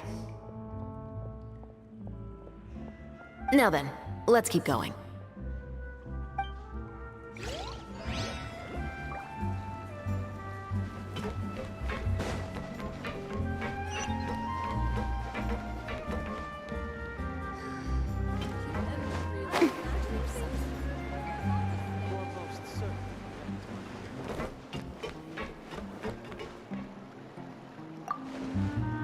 I guess I'm finally on the right path. It's been a while, Tetro. Please, just get on with your request. I want to know if you've heard anybody talking about muskets lately.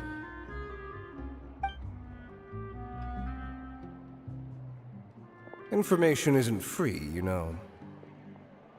I've heard that bandits have been extremely active in the countryside recently, and they've been affecting the delivery of goods to Poisson. I can allocate some more manpower to help out with that problem. What do you say? You're still as helpful as ever. One of our men got drunk at dinner about a month ago and lost his gun. 3 days later, it turned up in the corner here. What's weird about that? He just forgot where he put it, right? This is Fleuve Cendre, my friend. Anything of value left in the tavern won't ever make it to the next day. But that gun turned out to be an exception. It didn't get any new wear and tear on it, and didn't even appear to have been fired. We were quite mystified as to what could have happened. I suspect it came back because the weapon was already known to the guards.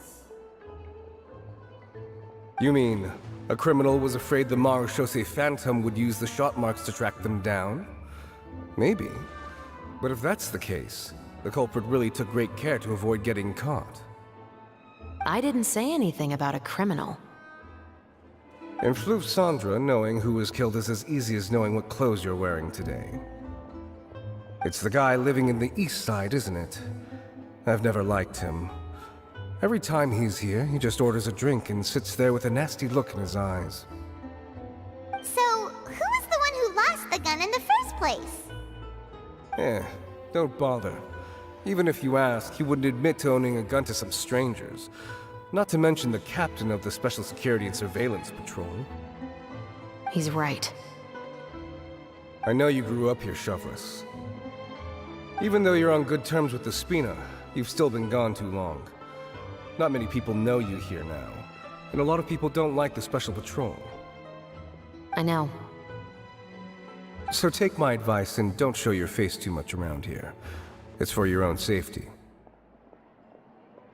I'll come and go as I please, and I'm afraid I'll be appearing more often due to my work. All right. Don't say I didn't warn you. Those parts. It's taking him so long.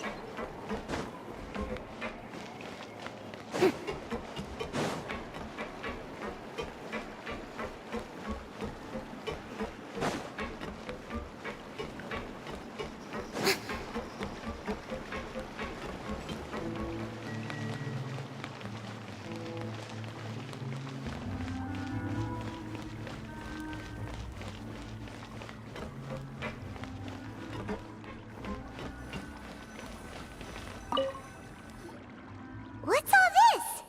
Some broken planks and barrels, as well as some liquor bottles? Yes, but have a closer look, Paimon. Even though somebody has purposefully tried to clean them up, these are obviously marks from musket bullets.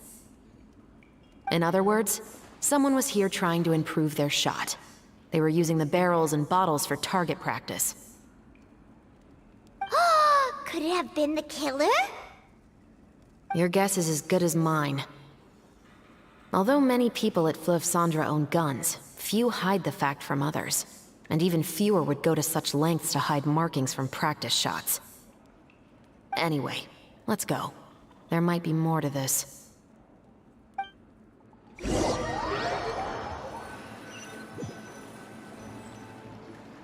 Seems like that's all we'll be able to uncover for today. Paimon feels like we managed to learn a lot more here than up on the surface. Yes. Assuming that everything we found is indeed connected to our suspect, then their timeline was probably something like this. A month ago, our suspect found a gun and took it home to disassemble it. Once he'd figured out its mechanics, he brought it back. In the following weeks, he used some parts to create his own makeshift musket, and took it to the Fleuve Cendres for target practice. Then, a few days ago, he found his target and carried out the murder. Once the deed was done, he left a rainbow rose on the body, just like the scene in the novel. That all makes sense to Paimon, but we're still no closer to figuring out the killer's identity! The deceased was a resident of Fleuve Cendres. It's said that he was a poor, solitary man. Yeah, that's also something I'm trying to figure out. If we are indeed following the novel, and there's a story behind the murder, then this murder should be an act of vengeance. But according to our investigation, the deceased didn't have any enemies.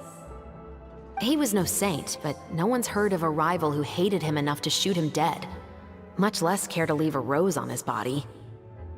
What message is the killer trying to convey, and to whom exactly? We've thoroughly investigated that possibility. He claims to have spent the whole day at the Opera House on the day of the murder, and the staff there have confirmed his account. Okay, so he has an alibi. Not only that, he lacks a credible motive as well. He has a family of his own, and both of his parents are still alive. I've looked into his records. He was adopted at the age of 6, and all the proper procedures were followed. There are also records of him at an orphanage before then. In the story, the mother of the 2 musketeers was murdered after the children turned 10.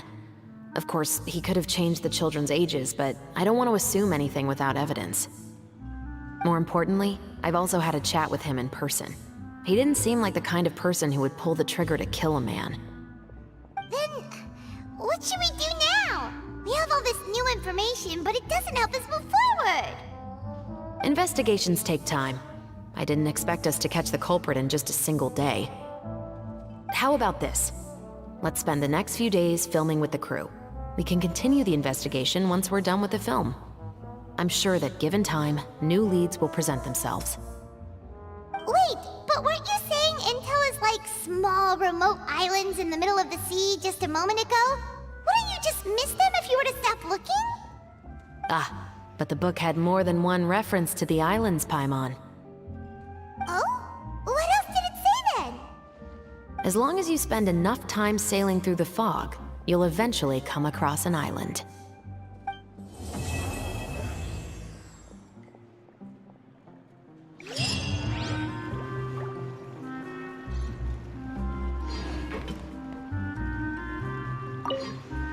What?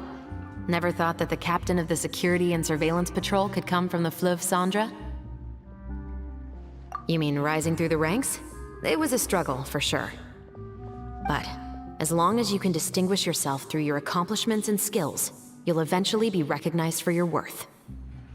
If you look at it another way, my life at Fleuve Cendra has actually taught me a lot of valuable skills. Skills like how to barter with criminals or how to think in their shoes. Of course, I'd appreciate it if you could keep this a secret between us.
Enjoy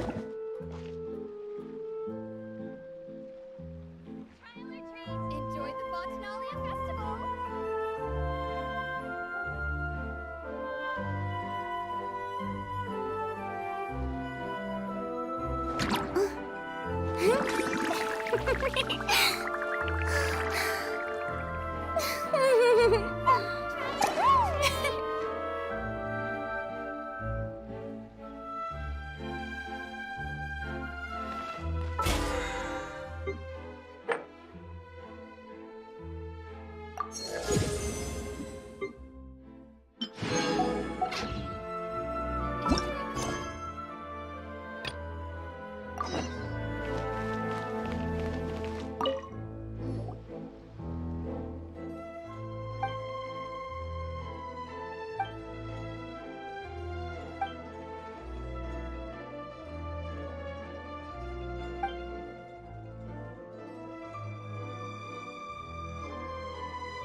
Boring! Isn't there anything else more interesting to do?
Take flight!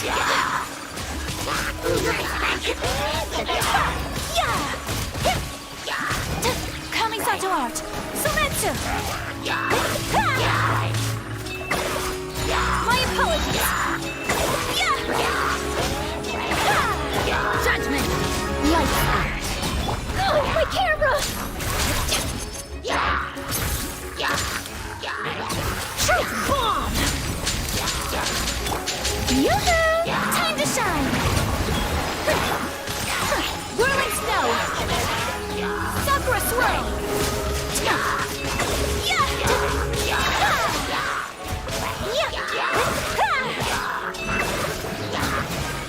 Take flight!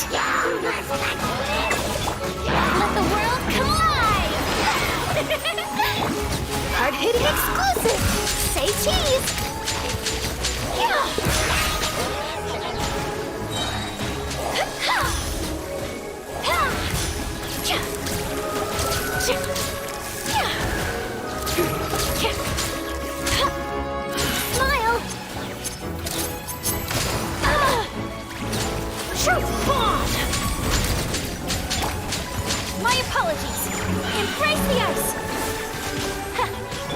Yoo-hoo! Let my name echo in song!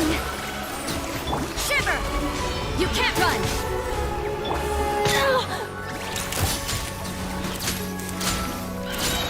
Hard-hitting exclusive!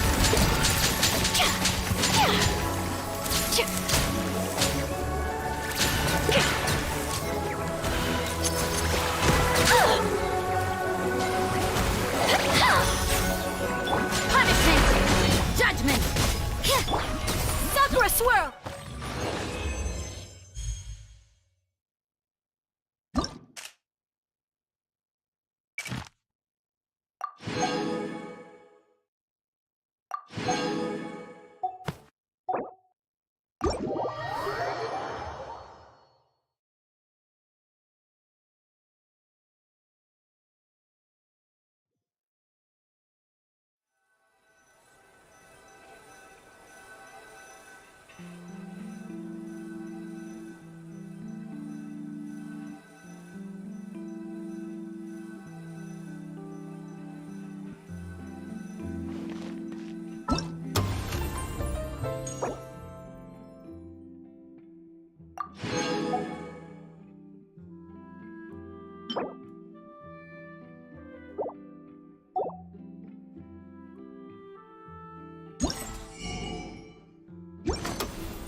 Tea parties are a must for the well-mannered.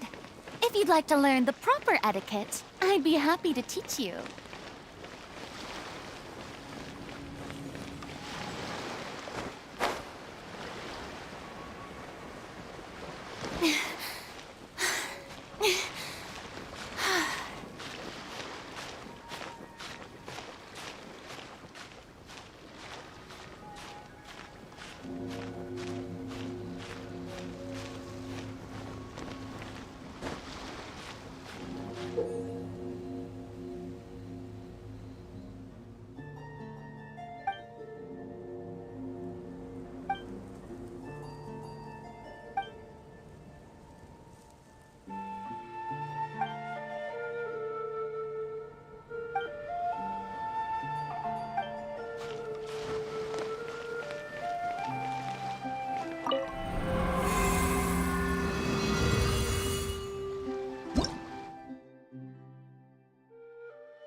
What shall we do?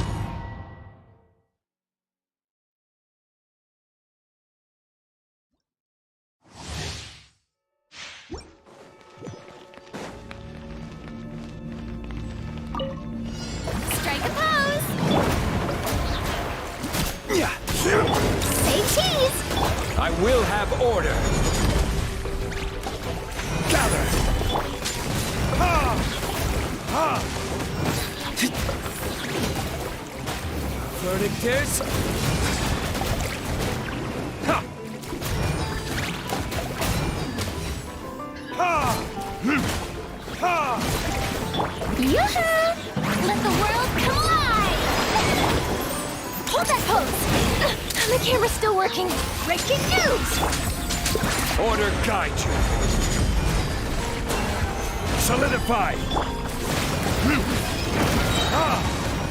Burn!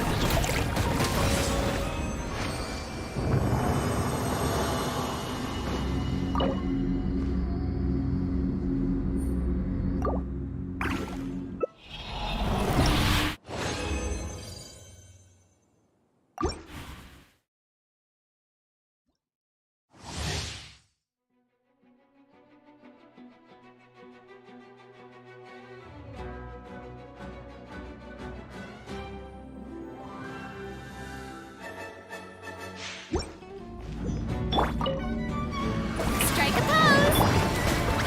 Smile! Gather! This is order. Ha! Ha!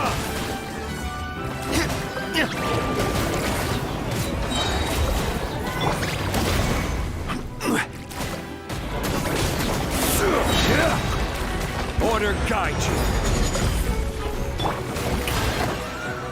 Time to shine! Say cheese!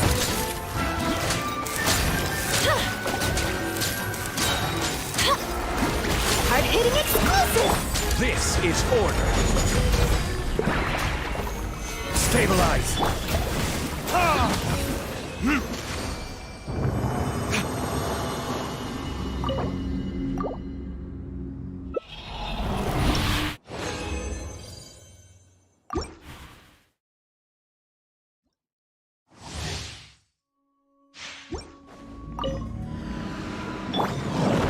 Crumble! Smile! Order guide you. Yoo-hoo! Ha! Verdict is...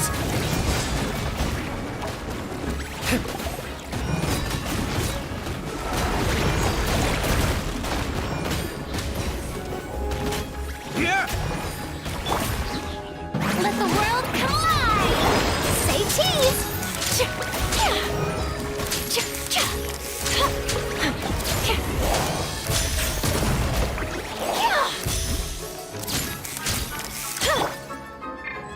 This is order. Ha! Ha! Strike a pose! Burn!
It's time to pull the trigger. Should be a light.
Game's up. Time's over.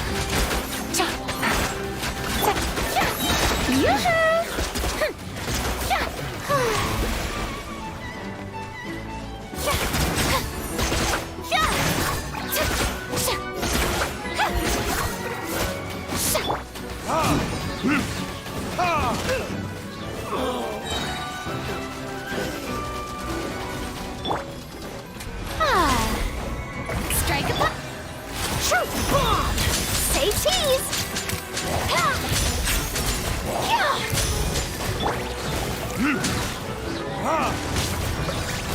Time for retribution! Things are about to get dicey. Busted.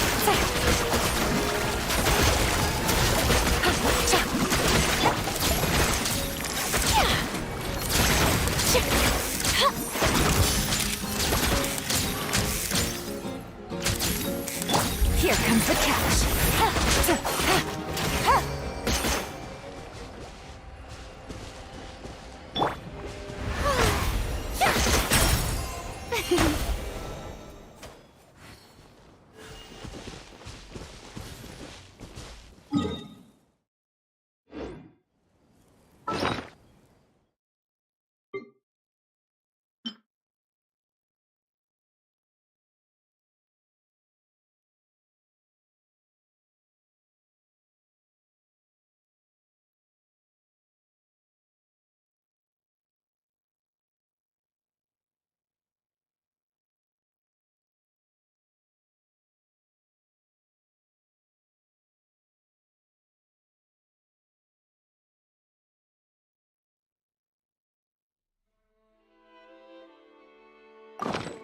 Tea parties are a must for the well-mannered. If you'd like to learn the proper etiquette, I'd be happy to teach you.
A good newspaper should be a lighthouse of truth.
Boring!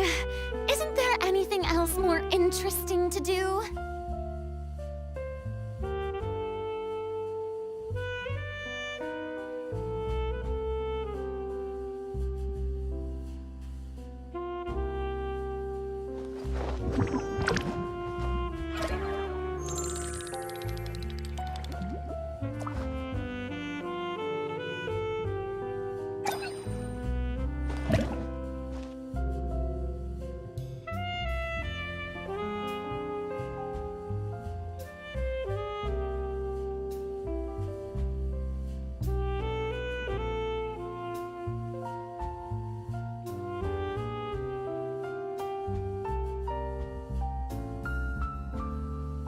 Tea parties are a must for the well-mannered. If you'd like to learn the proper etiquette, I'd be happy to teach you.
Boring! Isn't there anything else more interesting to do?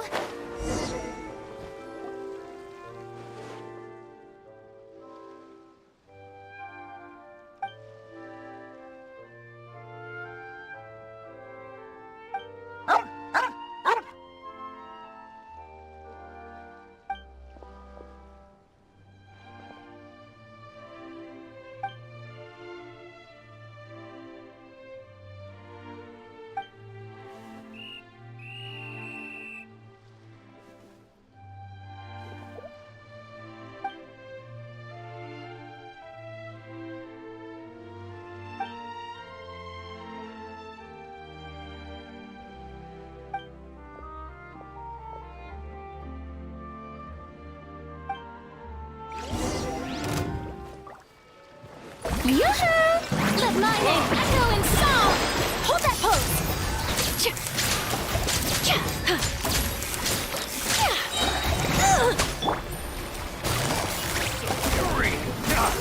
Quietly now. Game's up. Fun's over. Hard-hitting exclusive!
Being too popular can be such a hassle. Who knew the people would adore me so much?